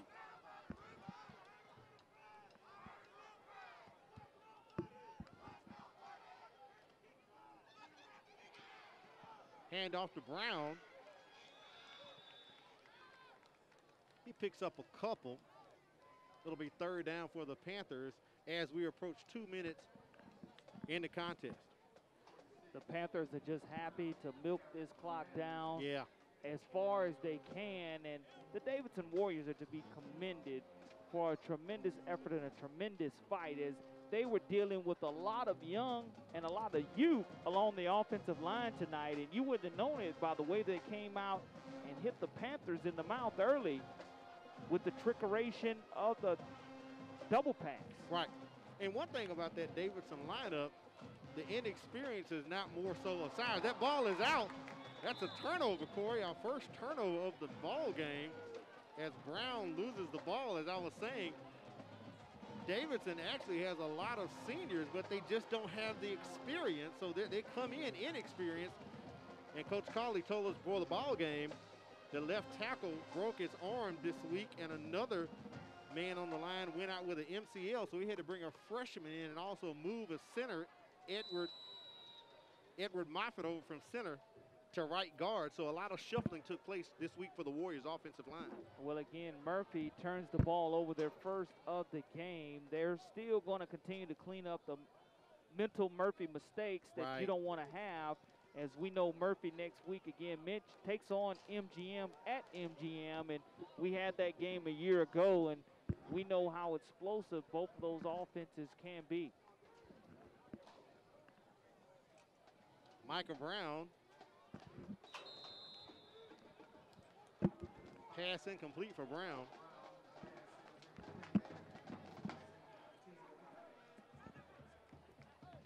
So Corby kind of taking it 1 week at a time, but I believe we're going to try to put it on out there this week. Next week, check us out up in 8 Mile for the MCPSS game of the week. Citronelle versus Blunt, and a lot riding on right here. This is Blunt's first game of the season, so we're excited to go up to 8 Mile next week. Yeah, I mean, Blunt's going to have an opportunity. Lee Hunter decides to go ahead and come back and join this this Leopard defense. And you're looking at a Lev Holly team that's just real hungry to hit the field, and they're going to have an opportunity to play the Citronelle Wildcats, and Coach Barnett's done a great job there, but I'm really excited to see this Leopard team for the first time this year. Yeah, we were, I mean, it's out of our control, but we had a letdown when we didn't get the Vigra Blunt game. We were excited about seeing LaMarcus Brown and personal foul, Tim Porter. Roughing the passer, 15 yards from the previous spot. Penalty is an automatic first down. So we were excited about seeing those Leopards. They have guys who have commitments to Auburn like Lee Hunter and LaMarcus Brown, Jarvis Williams. And then our host got dashed when we got the news that they had to quarantine. So we're excited to see the Leopards ourselves. After the penalty, Brown is sacked. Brought down at about the 38-yard line as we approach 1 minute left here in the ballgame. Yeah, I think you're just looking now with 1 minute left and the Panthers leading 22-7. Yeah. The possession of the ball with second down and 14 yards to go. You want to still attack this Panther defense. You want to try to find a way to score here before time runs out and maybe kick an onside kick, because you've seen weirder things happen, but there has to be a sense of urgency here by this offensive team. Brown has time, rolls out to his right. He's going to keep it. Needs to get out of bounds to stop the clock, and he does with 24 seconds remaining here in the ball game. Not enough for the first down.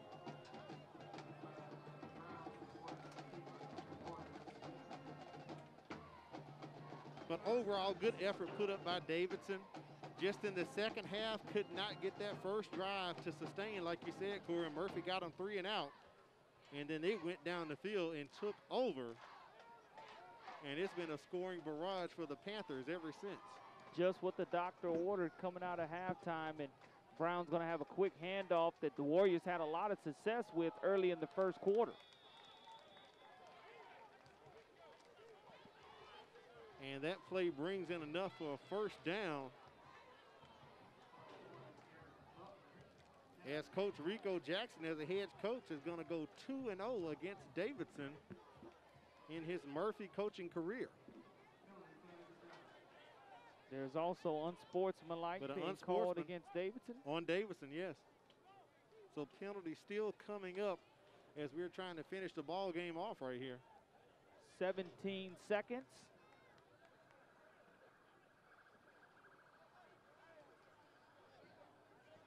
Offensive coordinator John Williams again dialing up a great first half. Just wasn't able to really sustain drives here in the second half. Dead ball, unsporting act on the offensive team. a 15-yard penalty. It's going to be 4th down. Clock will start on the. So the clock's going to start on the whistle, and this is probably looking to be the last play of the ball game here tonight.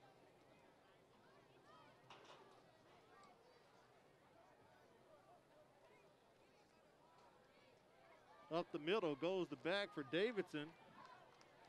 Picks up a couple of yards.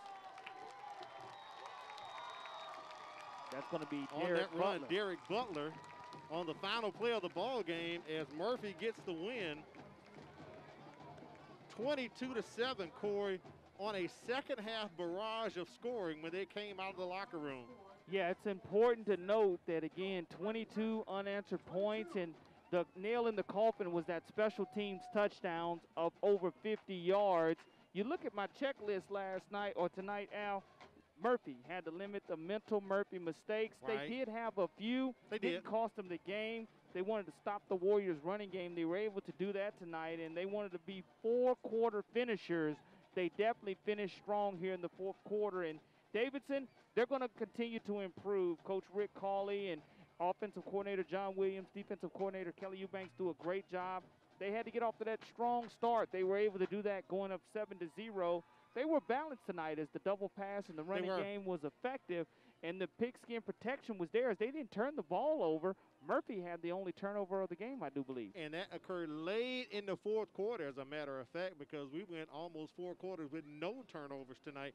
But great opportunities for Murphy tonight. 12-yard touchdown for Theris Wheeler, 6-yard touchdown for Rayshawn Kidd Bryant, who came in for the direct snap. But the big one was that 50-yard punt return from, I believe, Khalil Johnson, Corey. Khalil Johnson made the difference. And also, you look at the special teams, the 2-point conversion also was huge.